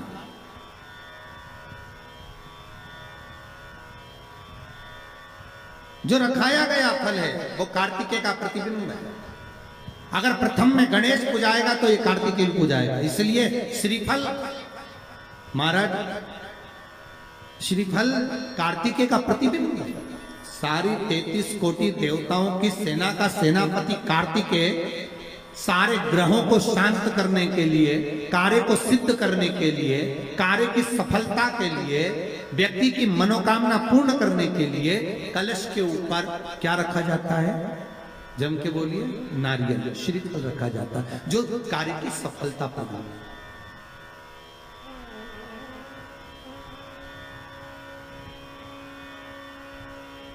सबसे पहली नवरात्रि का व्रत किसने किया? उत्तर दीजिए। सबसे पहला नवरात्रि का व्रत, नवरात्रि की उपासना सबसे पहले किसने करी थी? भगवान राम ने। अश्विन के नवरात्रि में भगवान राम ने 9 दिन तक कलश की स्थापना कर लंकाधिपति रावण को मारने के लिए मां जगत जननी की आराधना करी। भगवान राम ने मां जगत जननी की आराधना, मां जगदम्बा की आराधना। और कहते हैं मेरे राम ने प्रतिदिन मां आद्यशक्ति को निमंत्रण दिया और मां जगतजननी से विनती निवेदन कर कर कहा कि आपको प्रतिदिन आना पड़ेगा। इसलिए देवी भागवत में लिखा है कि नवरात्रि में एक दिन, जैसे प्रतिपदा है, पहला दिन है तो 1 कन्या का पूजन करो, द्वितीया है तो 2 कन्या का पूजन करो, तृतीया है तो 3 कन्या का पूजन करो, चतुर्थी है तो 4 कन्या का पूजन करो, पंचमी है 5 कन्या का पूजन करो, छठ है 6 कन्या का पूजन करो, सप्तमी है 7 कन्या का पूजन करो, अष्टमी है 8 कन्या का पूजन करो, नवमी है, जम के बोलो, 9 कन्याओं का पूजन करो। और अगर इस तरह से आप पूजन नहीं कर सकते नवरात्रि में, तो 9 कन्याओं का पूजन एक साथ या तो अष्टमी के दिन या नवमी के दिन कर दो, या मध्य में, बीच में भी आप कर सकते हो एक साथ। पर अगर आपकी कोई कामना है, आपकी कोई इच्छा है, मालूम पड़े, जैसे कई लोग कहते हैं कि हमारी इच्छा है, हमारी वो मकान नहीं बिक रहा, या हमारी वो जमीन नहीं खरीदी जा रही, या हमारी कोई कंपनी नहीं डल रही, या हमारे काम में ये अड़चन आ रही है, तो नवरात्रे में 4 नवरात्रे में से किसी भी नवरात्रे में आप नियम बना लो कि एक कलश की स्थापना कर कर एक दिन में एक कन्या का पूजन कर कर उसको भोजन कराना, लाल वस्त्र देना, लाल चुनरी देना, दूसरे दिन में 2 कन्याओं का पूजन कर कर लाल वस्त्र ओढ़ाना, लाल चुनरी देना, तीसरे दिन में 3, चौथे दिन में 4, 5वें दिन में 5, ऐसे 7-9 दिन तक एक एक कन्याओं के क्रम को बढ़ाते बढ़ाते बढ़ाते बढ़ाते आप उस पूजन का विधान प्रबल कर सकते। आज किसी का फोन था सुबह, तो कोई कह रहे थे कि हमें गुरुजी से बात कराओ, तो समीर जी ने बताया कि फोन आया था और वो बोल रहे थे कि हमें नवरात्रे में अगर मान लो कोई साधना करना हो तो कौन सी साधना करना चाहिए, हम किसकी आराधना करें, हम 9 दिन तक किसकी साधना करें। तो अगर बन सके तो देवी भागवत में सबसे सुंदर साधना यही है कि हम एक दिन में एक कन्या के चरण धोकर पूजन कर कर उस कन्या को भोजन कराकर उसका स्मरण करें। हाँ, ये जरूर है अभी कोरोना महामारी चल रही है तो इस नवरात्रि में भले ना करें, पर आगे की नवरात्रि में जब नवरात्रि अच्छे रहे, कोरोना से मुक्त रहे, तब आप किसी कन्या को एक दिन में 1, 2 दिन में 2, 3 दिन में 3, 4 दिन में 4, 5 दिन में 5, ऐसे नवरात्रि 4 बार जो नवरात्रि आती, किसी भी नवरात्रि में आप स्मरण कर उसका फल मिला।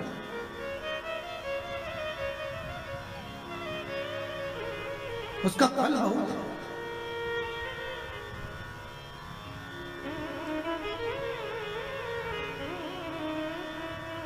जैसे बेलपत्री का किया गया दान छिन्न नहीं माना गया। किस चीज का दान? जम के बोलिए जरा। बेलपत्री। बेलपत्री का किया गया दान छिन्न दान नहीं है, समाप्ति नहीं होती। बेलपत्री अगर आपने कोई आपसे कहा जी जी तुम्हारे यहाँ बेलपत्री लगी है, जरा 8-10 दे दोगी क्या? बिल्कुल। और उससे कहो बेलपत्र तू मत तोड़, हम तोड़ कर देते, और अपने हाथ से बेलपत्र निकाल कर उसको दो दान। ये छिन्न दान नहीं है, ये समाप्त नहीं होता। ये बेलपत्र का दान अविरल दान बढ़ता है।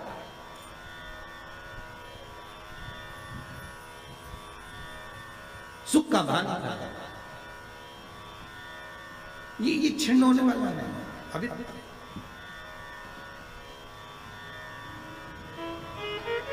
हम जजमानों को भी कई बार कहते हैं कि आप लोग तो बड़े धनभागी हो। शिव महापुराण की कथा जैसे अभी इस परिवार में हो रही है, हम तो इनसे भी कहेंगे कि आपके पूर्वजों का कोई पुण्य होगा। साफ सारी पुराणे, सारे शास्त्र 7 पीढ़ी को तार देते हैं।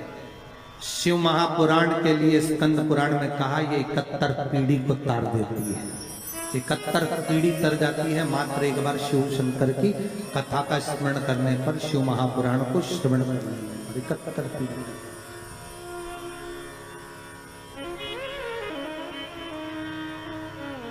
उज्जैनी में कभी आप लोग जाएं उज्जैन तो ऋण मुक्तेश्वर महादेव के मंदिर की दीवार पर लिखा हुआ है कि 71 पीढ़ी को तारने वाली होती है शिव महापुराण की। आप अपनी बेटी से खुद कहती हो अब शादी कर देती हूँ, तेरे बस का नहीं है, तू गवर्नमेंट जॉब नहीं कर सकती, तू नौकरी नहीं कर सकता, तू सीए नहीं बन सकता, तू कलेक्टर नहीं बन सकता, तू आईएएस ऑफिसर नहीं बन सकता। कौन कहता है नहीं बन सकता? हिम्मत कर, बेटे से कह तुझ में वो बल है, तुझ में वो विद्वत्ता है, तुझ में वो बल है, तुझ में वो विद्वत्ता है, तो सब कुछ कर सकता, सब कुछ। क्यों घबराता है? बढ़ आगे। मैं तेरे साथ हूं ना, तेरे पापा तेरे साथ है ना, परिवार तेरे साथ है ना, दूसरे से मतलब नहीं। तू तो बढ़ आगे। मम्मी मेरे से नहीं होगा तो नहीं होगा तो क्या हुआ? 1 बार 2 बार 3 बार 4 बार एक ही जगह पर गड्ढा खोदे जाओ, पानी की बूंद एक ही जगह गिरती रहती तो पत्थर पर छेद कर देती है। तू 1 बार 2 बार 3 बार 4 बार लगे रहे और प्रबल मेहनत कर कर, चोगनी मेहनत कर कर लगे रहे, शंकर को एक लोटा जल चढ़ाते रहे और शिव का नाम लेकर आगे बढ़ते रहे, उत्तीर्ण हो गए। कई लोग विचार कर लेते हैं, खेती करने वाले, पिक लेने वाले, खेती करने वाले, फसल लेने वाले मेरे किसान भाई बहन जब खेती में खेती करने जाते हैं तो मन में अब की बार अगर फिर फसल बिगड़ गई तो, मतलब तूने पहले से विचार कर लिया कि फिर फसल बिगड़ गई तो फिर वो फसल बिगड़ेगी ही। पहले से विचार कर लो, अब की बार मेरी फसल एक नंबर आएगी, तो जो तुमने बीज बोया है, कितना भी पानी गिरे, चाहे कितना भी सूखा पड़े, पर फसल एक नंबर आएगी। अच्छा सोच कर जाओ ना, अच्छा विचार कर कर जाओ ना, अच्छी सोच रख कर जाओ। शंकर के मंदिर में एक लोटा जल चढ़ाने जाओ तो अच्छी सोच रख कर जाओ, मेरा काम होगा, मेरा बाबा संभालेगा। एक पत्र है, देख,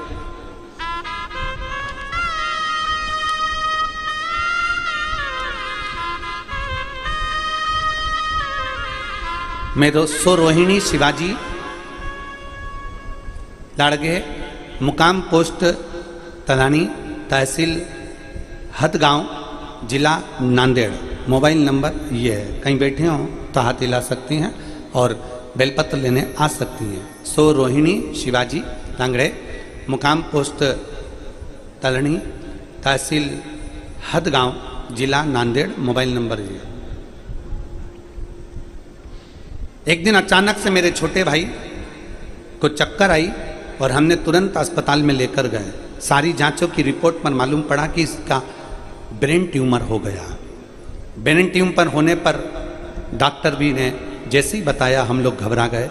डॉक्टर ने कहा इसका ऑपरेशन तो होगा, ऑपरेशन तो होगा, परंतु ब्रेन ट्यूमर का ऑपरेशन कराने वाले की गारंटी हम लोग नहीं ले सकते कि ये होश में आएगा, नहीं आएगा, बच पाएगा, नहीं बच पाएगा, क्योंकि इसमें ब्रेन पूरा खुल जाता है। हम गारंटी नहीं ले सकते। हमने डॉक्टर साहब से कहा तो फिर इसका कोई निर्णय, तो क्या ऑपरेशन तो कराना पड़ेगा, पर इसमें ये उठेगा नहीं उठेगा इसका कुछ वो नहीं है। पहले से जैसा हो जाता है, बॉडी पड़ी रहती है, कई साल निकल जाते हैं पर उठ नहीं पाता। और इसका जो ट्यूमर है वो बड़ा विचित्र है, इसका बचना तो मुश्किल है, पर ऑपरेशन करा लो, कहीं थोड़ा बहुत चांस होगा तो बच जाए। अब क्या करें, पैसे का व्यवस्था करी गई। डॉक्टर ने जितना बताया हमने उतना पैसा भी इकट्ठा करा और इकट्ठा कर कर ऑपरेशन की तारीख आ गई। हमने डॉक्टर साहब से ऑपरेशन की तारीख लेकर ऑपरेशन करा दिया। ऑपरेशन कराया पर भाई उठा नहीं, बिस्तर पर पड़ा रहा। बहुत समय हो गया, हॉस्पिटल से घर पर बिस्तर से उठा नहीं। तब एक बार आपकी कथा सुनी, शंकर के शिवलिंग के पास हम कभी नहीं गए जल चढ़ाने के लिए। गुरुदेव सत्य बोले तो हम पहली बार शंकर के पास में जल चढ़ाने गए। अपने भाई के लिए जल चढ़ाते, जल झेल कर लाते, वो जल अपने भाई को लगा देते, उसके मुख में 2 बूंद डाल देते, बेलपत्री उसके पास में रख देते। गुरुदेव बाबा का मैं क्या वर्णन करूं, केवल 4 से 5 दिन हुए थे और मेरे बाबा ने उसके शरीर में हलचल करना प्रारंभ कर दिया और आज मेरा भाई ठीक हो गया।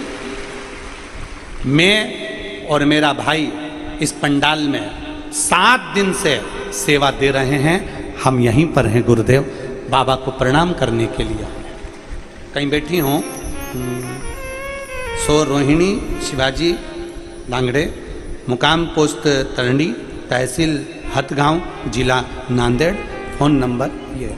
शिव तत्व इसी को कहते हैं, शिव तत्व इसी को कहते हैं। एक विश्वास अपने भीतर जागृत करें।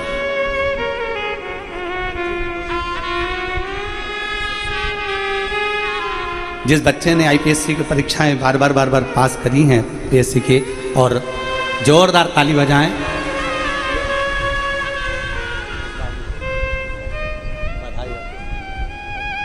आपको खुश होना चाहिए ना, रोना नहीं चाहिए, बहुत खुश हो।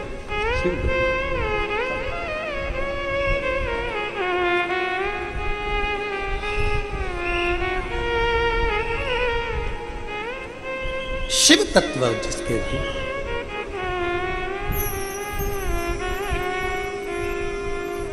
एक विश्वास अपने भीतर जागृत करके बच्चों का विल पावर कभी कमजोर ना करिए, पढ़ाओ, खूब पढ़ाओ। और अपने बच्चों से भी कहना, नांदेड़ की जो कथा हुई है, घर के एक एक बेटा और एक एक बेटी को जरूर सुनवाओ, उसके मोबाइल पर सुनवाओ, जिससे उसके अंदर बल उत्पन्न हो। संगत बुरी छोड़ दीजिए, संगत बुरी छोड़। और अगर बुरी संगत वाला व्यक्ति हमारे करीब में आ रहा है तो हम उससे दूर हो जाए। चैतन्य महाप्रभु जी अपने लेख में लिखते हैं कि अगर कोई कितना भी विद्वान है और अपने मुख से अगर वो बैठकर निंदा कर रहा है तो वहां से उठकर चले जाओ। विद्वत्ता किसी काम की नहीं। जैसे ही उसके मुख से निंदा निकलना चालू हुई किसी की, समझ लो कि उसकी विद्वत्ता शून्य हो गई। वो शून्य है, शून्य। दूर हट जाए, निंदा से परे हो जाए, निंदा से।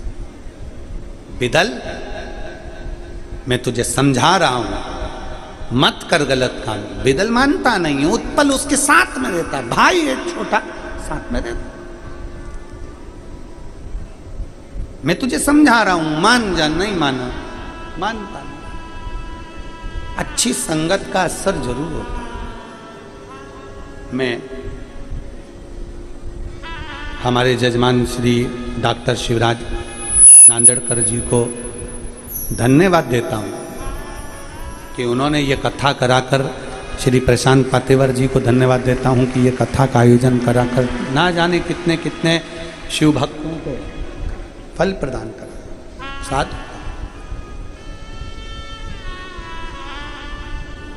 साथ बहुत अच्छा लगा। नांदेड़कर जी, हम आ जाओ माँ,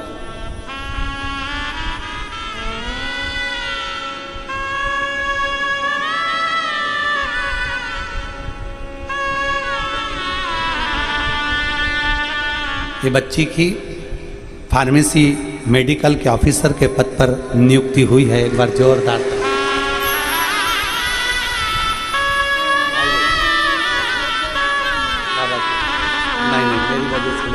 बाबा की वजह से।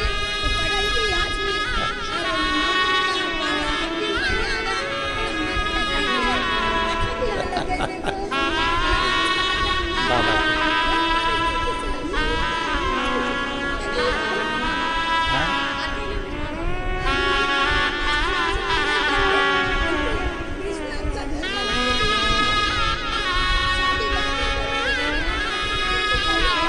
माँ बाप की कोई बेटा नहीं था। माँ बोल रही है कि परिस्थिति ऐसी नहीं थी, पर पढ़ा दिया। और बेटी ने संकल्प लिया था कि मैं नौकरी करूं, पर 18 में एग्ज़ाम दिया, 19 में दिया, 20 में दिया, 21 में दिया, नहीं हुआ।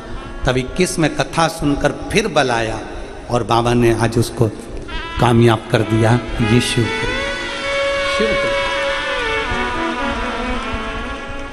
विश्वास।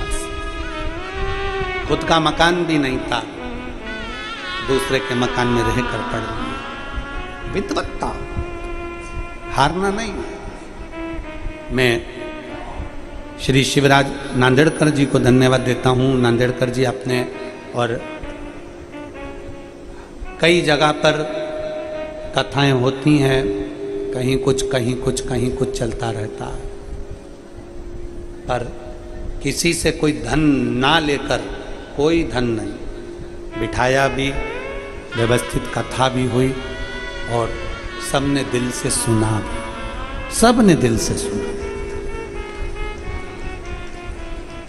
मैं नांदेड़कर जी की धर्मपत्नी और उनकी माता जी को, उनकी बहनों को भी धन्यवाद दूं इस बात के लिए कि हमारे लिए, बाबा भोलेनाथ जी के लिए, ठाकुर जी के लिए जो भोजन बनता था वो नांदेड़कर जी की धर्मपत्नी, उनकी बहनें और उनके परिवार के जो भी माताएं थी वो बनाती, और बड़े प्रेम से शिव जी का गुणगान करते करते भजन चल रहा है और भोजन बन रहा है, भजन चल रहा है और भोजन बन रहा है। ये प्रत्येक घर में होना चाहिए, केवल गुरु महाराज के लिए या सियोर वाले महाराज के लिए नहीं, अपने घर का नियम बनाओ। भोजन बनाते बनाते श्री शिवाय नमस्तु, श्री शिवाय नमस्तु, श्री शिवाय नमस्तु, श्री शिवाय नमस्तु। कहीं सत्संग का फल मिल जाए। उत्पल विदल को समझा रहे हैं, विदल मानने को तैयार नहीं, पर साथ कैसे छोड़ दे भाई? ये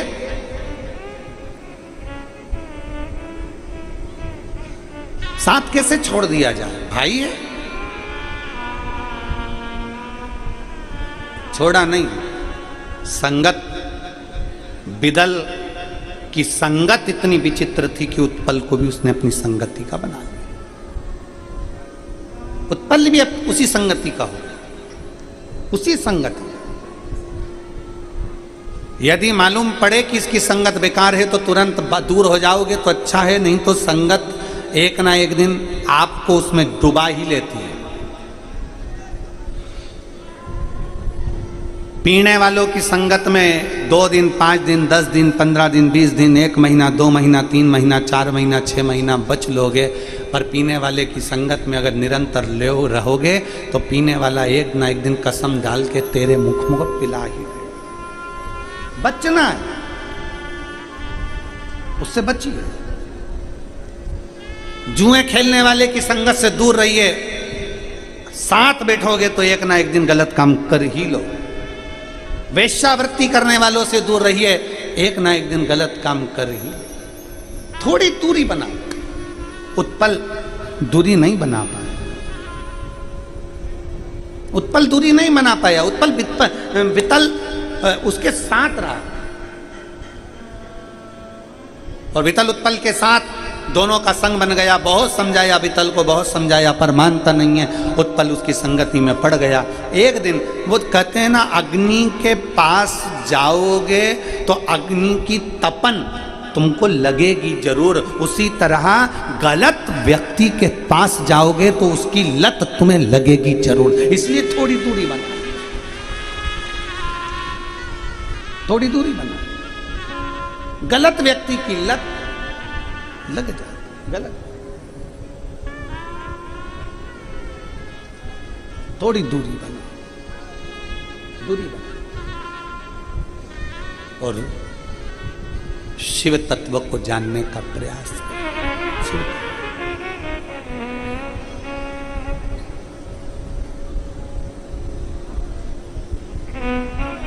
मैंने तेरे ही भरोसे बाबा, तेरे ही भरोसे हवा बिच उड़ती जावांगी बाबा,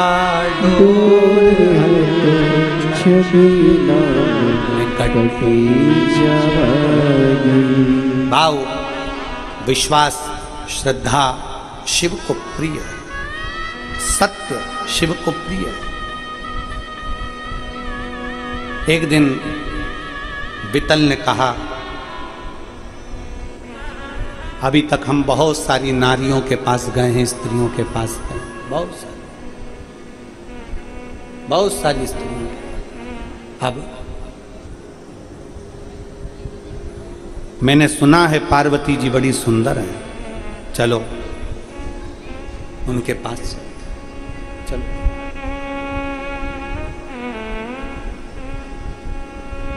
चलो उनके करीब चलो, ठीक है, चलिए। अब देखिए, जिस मां ने संपूर्ण विश्व के भरण पोषण का भार लिया है, काशी कौन कौन गया है? जरा हाथ उठाइए, हाथ उठाओ जो काशी गए। सभी लोग गए हैं? रखो रखो रखो रखो, प्रणाम आपको, प्रणाम। उज्जैन जाओगे तो महाकाल मंदिर में पार्वती जी का दर्शन होगा, ओमकारेश्वर जाओगे तो ओमकारनाथ में माता पार्वती जी का दर्शन होगा, सोमनाथ जाओगे तो माता पार्वती जी का दर्शन होगा। प्रत्येक ज्योतिर्लिंग में जाइए माता पार्वती जी का दर्शन होगा। केवल एक विश्वनाथ ऐसे हैं जहां पर पार्वती जी की जगह मां अन्नपूर्णा विराजमान है। मां अन्नपूर्णा बैठी, अन्नपूर्णा। जिसने संपूर्ण विश्व के भरण पोषण का भार ले रखा है, जिसने संपूर्ण विश्व के भरण पोषण का भार अपने पास रखा है, जिसके सामने स्वयं देवादिदेव महादेव भी भिक्षा पात्र लेकर जाते हैं, वो अन्नपूर्णा है, वो पार्वती हैं, वो मां जगत जननी जगदम्बा दुर्गा है। उन पार्वती पर गलत दृष्टि देना, उन माता पर गलत दृष्टि देना। माता पार्वती को गलत दृष्टि से देखना श्रेष्ठता। फिर निवेदन है, पराया धन, पराई स्त्री, पराया धन, पराई स्त्री व्यक्ति को एक ना एक दिन बर्बादी कर कर ही छोड़ता है। पराया धन, पराई स्त्री व्यक्ति को बर्बाद कर कर छोड़ती है। इसलिए किसी का पड़ा हुआ धन भी मिल जाए तो प्रयास करना कि वो धन उस तक पहुंच जाए। किसी का सोना चांदी मिल गया उस तक पहुंच जाए, किसी का पर्स मिल गया उस तक पहुंच जाए। प्रयास करिए, आइए प्रयास करिए।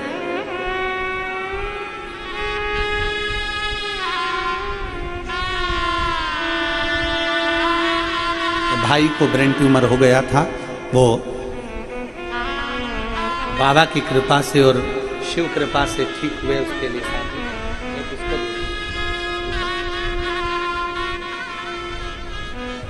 पराई स्त्री और पराया धन, दूरी बना लीजिए उससे, दूरी।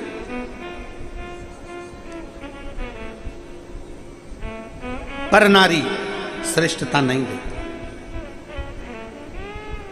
थोड़े दिन भले आपको लगता है कि हमसे अच्छे से बात कर रही, या हमसे, जितना समय तुम अपने मोबाइल पे दूसरे को देते हो उतना समय अपनी धर्म पत्नी को देकर तो देखो।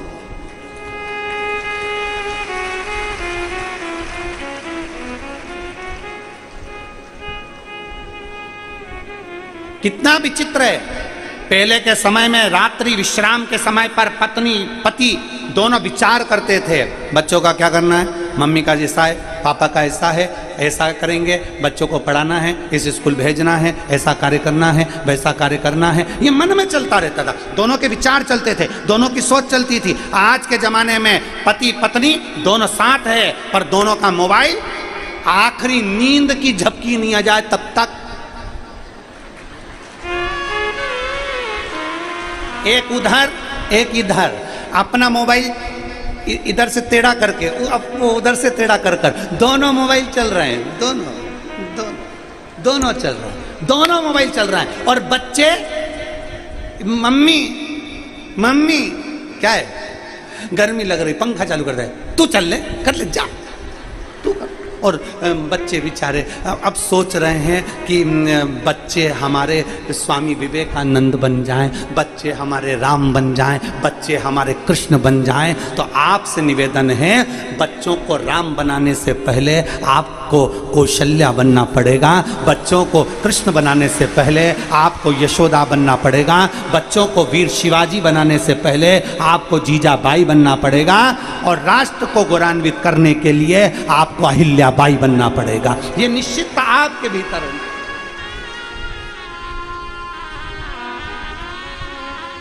हम क्या दे रहे हैं अपने बच्चों को? समय कौन, माँ के पास समय नहीं, बाप के पास समय नहीं, और विचार करके बैठे हैं बुढ़ापे में औलाद हमको समय देगी। तुम कितना दे रहे हो?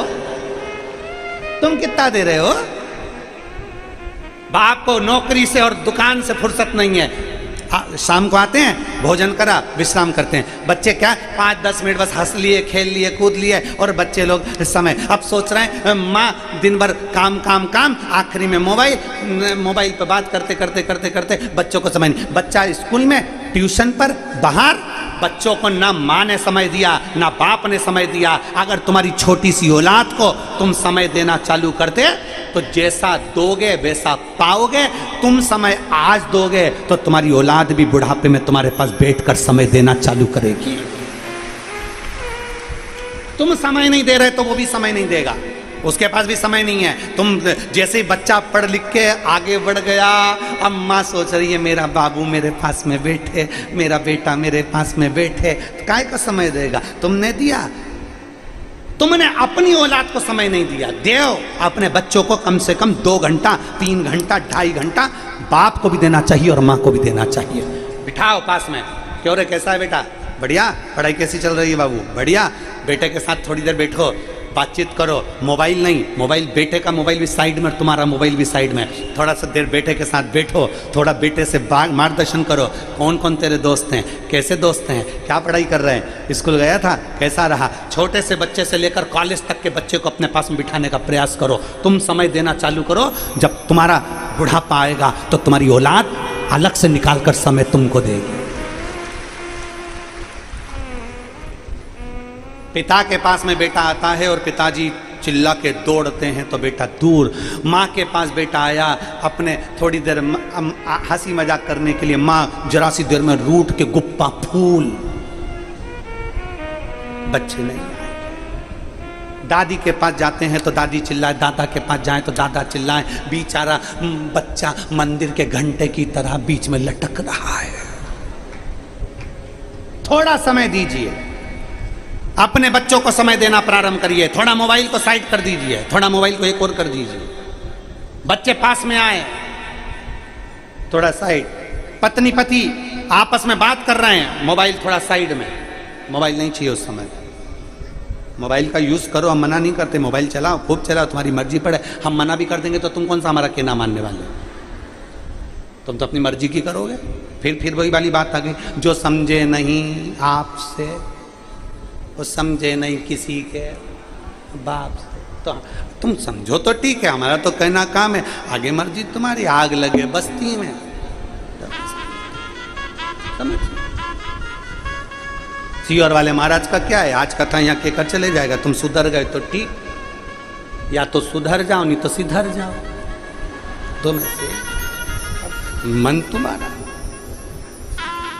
समय दीजिए।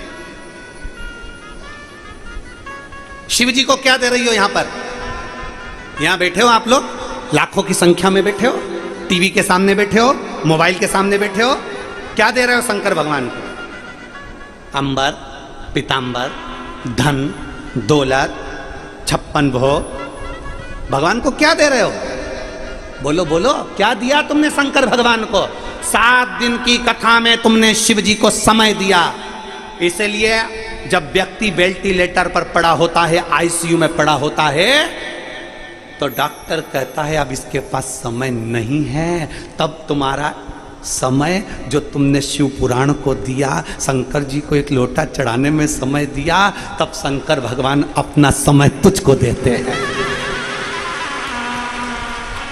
तब समय देते हैं। और फिर वही बात आ गई। अब क्या कहते हैं, महामृत्युंजय का पाठ करा लो, बेचारे के छोटे छोटे बच्चे हैं रे, बेचारा चले जाएगा। शंकर जी को याद कर लो, बेचारे के छोटे छोटे बच्चे हैं रे, बेचारा चले जाएगा। भगवान से प्रार्थना करते, भगवान थोड़ा सा और रख देते रे, उनके बच्चे छोटे हैं, शादी हो जाएगी, बच्चियों की शादी हो जाएगी। भगवान थोड़ा सा समय दे दो, अरे भगवान समय दे दो, भगवान थोड़ा सा समय दे दो। भगवान से केवल समय मांगते हैं। अपन ये नहीं कहते कि मरने वाले के लिए ए मर रहा है रे, इसको गुलाब जामुन खिला दो, ए मर रहा है रे, इसको समोसा खिला दो। नहीं, मरने वाले को समोसा और गुलाब जामुन की चाह नहीं, मरने वाले को तुम्हारे करोड़ों के धन की चाह नहीं। मरने वाले के लिए भगवान से प्रार्थना करी जाती है, इसको थोड़ा अच्छा रखना प्रभु, इसको अच्छा रखना, थोड़ा सा समय और दे देना प्रभु। बीमारी तो आई है पर समय देना। क्यों? भगवान शंकर कहते हैं तूने मुझे समय दिया है तो अंत समय में मैं तुझे समय दूंगा, कोई नहीं बचाएगा। तब शिव आए। अंत समय प्रभु, बोलो बोलो सब बोलो, अंत समय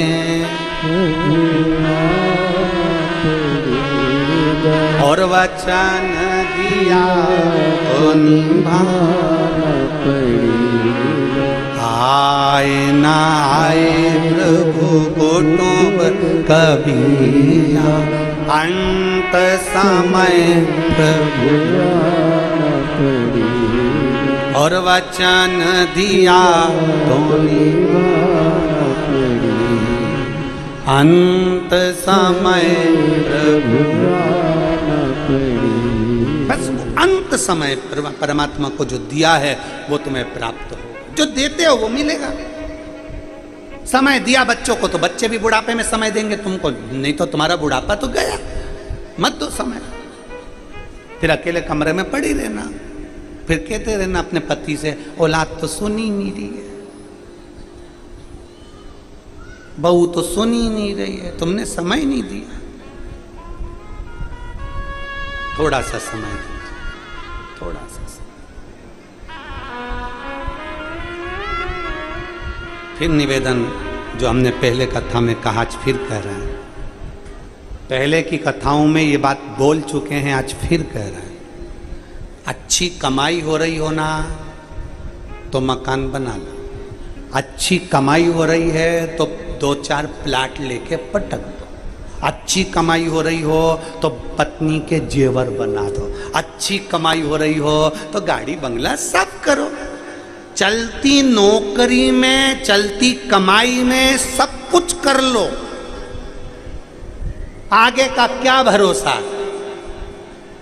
चलती नौकरी में, चलती कमाई में, दुकान अच्छी चल रही है अभी प्लाट ले लो, दुकान अच्छी चल रही है थोड़ा काम कर लो, अपनी सत्ता अच्छी चल रही है अपना काम कर लो, तो तुम ले लो प्लाट, मकान, जमीन, जायदाद सब कर लो चलते में। जब नहीं चलेगी तब पढ़। अब जैसे चलती दुकान में प्लाट ले लो, चलती नौकरी में मकान ले लो, जेवर बना लो, उसी तरह जब तक ये श्वास चल रही है तब तक शिव कथा सुन लो। बात का ठिकाना क्या है, क्या ठिकाना बात का। चलते में करो, चलते में। अभी फिर वही बात आ गई, जब तक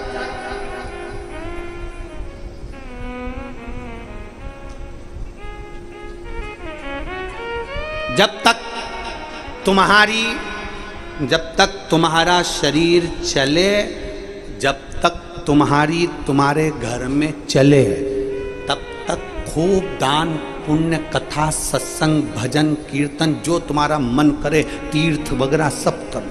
कब तक? जब तक तुम्हारा शरीर चले और जब तक तुम्हारे बोलो बोलो जम के बोलो, घर में चले। जब तक तुम्हारा शरीर चले और जब तक तुम्हारे घर में चले, तब तक तीर्थ करो, दान करो, पुण्य करो, भजन करो, सत्संग करो, संकीर्तन करो और तुम्हारी मर्जी पड़े वो करो। जिस दिन तुम्हारा शरीर चलना बंद हो जाएगा और तुम्हारे घर में चलना बंद हो जाएगी, उस दिन ना तुम कथा में जा सकोगे, ना तीर्थ जा सकोगे, ना 5 रुपए दान भी करना है तो 50 बार सोच के कि कोई देख नहीं ले तब दान कर पाओगे, क्योंकि अब तुम्हारी चलेगी नहीं, बहुत दूसरे की चलने लगेगी। जब तक तुम्हारा शरीर चले और जब तक तुम्हारे घर में चले, खूब सत्कर्म करो, भजन करो, तीर्थ करो और बन सके तो बच्चों को अच्छी एजुकेशन कराओ, बन सके करो। फिर आखिरी में शरीर चलेगा ही नहीं तो करोगे क्या? कई बुजुर्ग माताएं नांदेड़ में, कई बूढ़ी माताएं टीवी पे कथा सुनती हैं, रोज कहती हैं अब मेरे को कथा में जाना है, पर घर के लोग कहते इतनी दूर तो गाड़ी खड़ी करना पड़ती है, पैदल चल के कथा तक जाना पड़ता है, भीड़ भी बहुत ज्यादा है। आई तू तो घर में अच्छी भाव अपने नहीं जाने, अपन तो यही मना कर, शरीर चले, शरीर। और जब शरीर चलता रहे तो उस समय पर खूब जाओ। अभी आपका शरीर चल रहा है तो आप कथा में आ गए, भीड़ में आ गए, कथा श्रवण कर ली, बाबा का दर्शन कर लिया, भूमि को नमन कर लिया, प्रणाम कर लिया, कंकर शंकर की धरा को, नांदेड़ की इस पवित्र भूमि को, जहाँ 7 दिन की शिव पुराण की कथा हुई, इस पवित्र भूमि को तुमने नमन कर लिया, आ गए, पहुंच गए। शरीर नहीं चलता तो कहां से पहुंच जाते? चले जब तक शरीर, पहुंच जाओ सत्संग में, कथा में।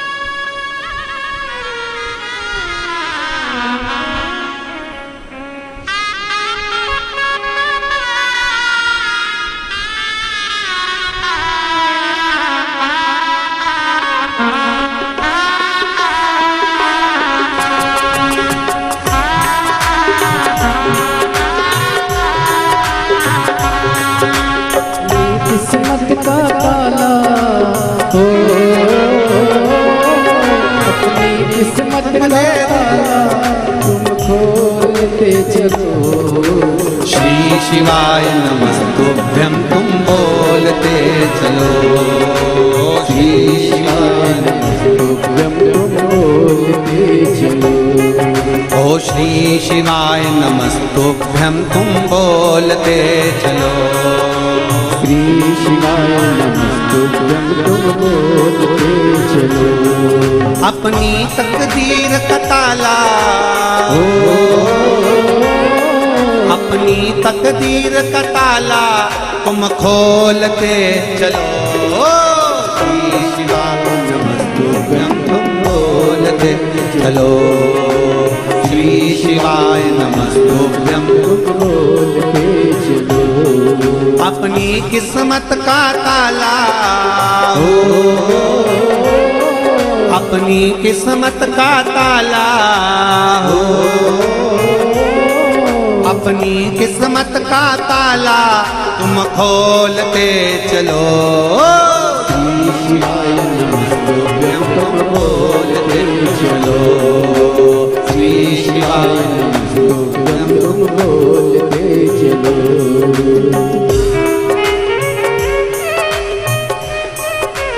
बड़े भाव से दोनों हाथों से ताली से बजाते हुए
समझाना बड़ा मुश्किल है, समझाना बड़ा मुश्किल है। आखिर वो दर्द दिल है, आखिर वो दर्द दिल है। समझाना बड़ा मुश्किल है, समझाना बड़ा मुश्किल है। आखिर वो दर्द दिल है, आखिर वो दर्द दिल है। सच्चा दरबार लगा है ये भोले की महफिल है, सच्चा दरबार लगा है ये भोले की महफिल है। सच्चा दरबार लगा है ये भोले की महफिल है, सच्चा दरबार लगा है ये भोले की महफिल है। नैनों को काशी वाले का, नैनों को काशी वाले का, नैनों को डमरू वाले का दीदार चाहिए, वो काशी रहने वाला भोलानाथ चाहिए, वो काशी रहने वाला भोलानाथ चाहिए। अपनी किस्मत का ताला हो, अपनी किस्मत का ताला हो, अपनी किस्मत का ताला तुम खोलते चलो। श्री शिवाय नमस्तुभ्यं तुम बोलते चलो, ओ श्री शिवाय नमस्तुभ्यं तुम बोलते चलो। बोलो रे बोलो।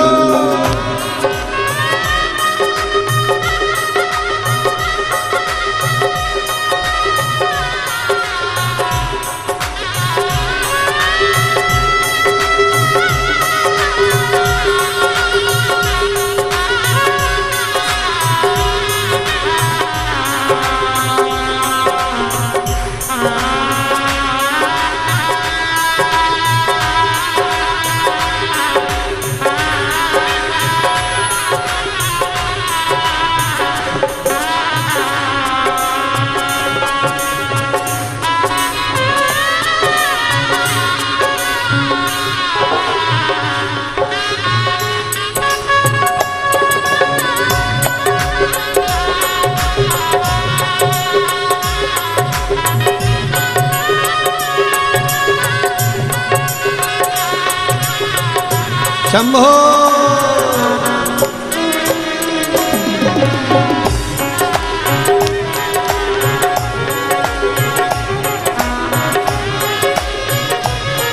भक्तों के तुम प्यारे हो, भक्तों के तुम प्यारे हो, तुम जिगरी दिल वाले हो, तुम जिगरी दिल वाले हो, भक्तों के तुम प्यारे हो, भक्तों के तुम प्यारे हो, तुम जिगरी दिल वाले हो, तुम जिगरी दिल वाले हो।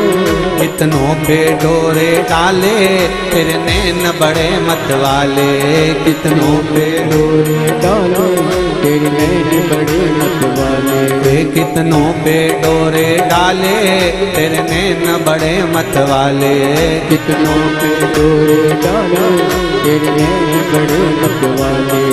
नैनों को डमरू वाले का, नैनों को काशी वाले का, नैनों को डमरू वाले का दीदार चाहिए, वो काशी रहने वाला भोलानाथ चाहिए, वो काशी भोलानाथ चाहिए। अपनी किस्मत का ताला, अपनी किस्मत का ताला, अपनी किस्मत का ताला तुम खोलते चलो। श्री शिवाय नमस्तुभ्यं तुम बोलते चलो, ओ श्री शिवाय नमस्तुभ्यं तुम बोलते चलो, ओ श्री शिवाय नमस्तुभ्यं तुम बोलते चलो। श्री शिवाय नमस्तुभ्यं तुम बोलते चलो। शंभो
कुछ कमी न अरमानों की, कुछ कमी न अरमानों की, कुछ कमी न अरमानों की, कुछ कमी न अरमानों की, तेरे इन दीवानों की, तेरे दिल दीवानों की, तेरे इन दीवानों की, तेरे दिल दीवानों की।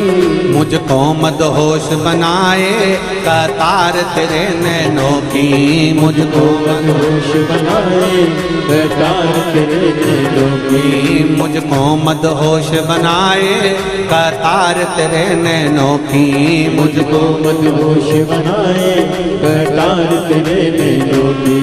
नैनों को काशी वाले का, नैनों को डमरू वाले का, नैनों को काशी वाले का दीदार चाहिए, वो काशी रहने वाला औलाद चाहिए, वो काशी रहने वाला औलाद चाहिए। अपनी किस्मत का ताला, अपनी किस्मत का ताला, अपनी किस्मत का ताला तुम खोलते चलो। श्री शिवाय नमः तुम बोलते चलो, ओ श्री शिवाय नमस्तुभ्यं तुम बोलते चलो, श्री शिवाय नमस्तुभ्यं तुम बोलते चलो, श्री शिवाय नमस्तुभ्यं तुम बोलते चलो, ओ श्री शिवाय नमस्तुभ्यं तुम बोलते चलो, श्री शिवाय नमस्तुभ्यं तुम बोलते चलो। हार हार अपने स्थान पर बैठकर बाबा जी से विनय, नांदेड़ की इस पवित्र भूमि पर 7 दिवसीय जो शिव महापुराण की कथा चल रही है, उसमें बाबा से विराम की ओर कथा जा रही है, इसलिए बाबा से दिल से प्रार्थना करिए। जिसको जहाँ जगह मिल जाए बैठो और बैठकर बाबा से प्रार्थना कर लो। बहुत दूर दूर से आए हो, 100, 50, 500, 200 रुपये खर्च कर कर यहाँ तक पहुँचे हो, अपना समय भी दिया है, तो एक बार बैठकर बाबा से अपने मन की बात जरूर कहिए। जहाँ जगह मिले वहाँ बैठ जाओ और बैठकर बाबा से प्रार्थना करो, दिल से बोलो, दिल से बाबा से निवेदन करो। सब साथ में बोलेंगे। आज 7वें दिन की कथा का ये विराम की ओर स्तुति करने का समय मिला है। दिल से बाबा से कहें,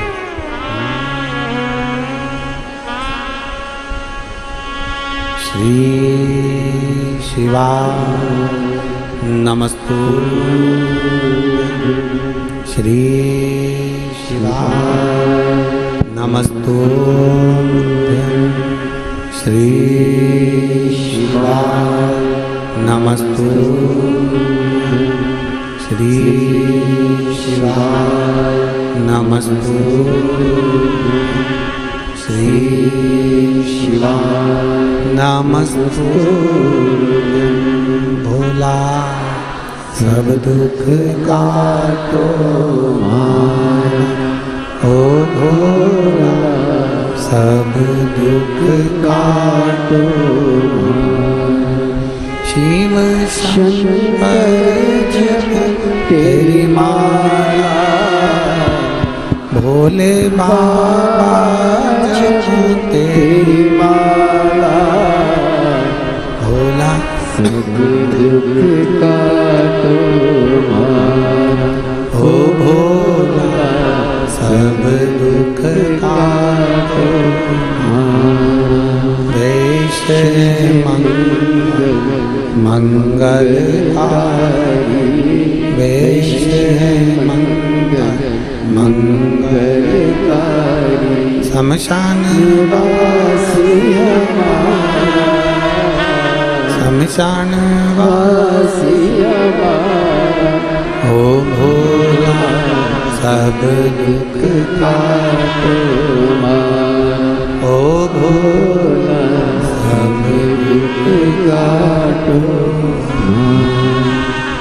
भगवान शिव से अपने मन की बात बड़े भाव के साथ दिल से हृदय से शंकर जी से प्रार्थना करते हुए बाबा से विनय करिए। बाबा से निवेदन करें, बड़े भाव से बाबा से कहिए अपने मन की बात।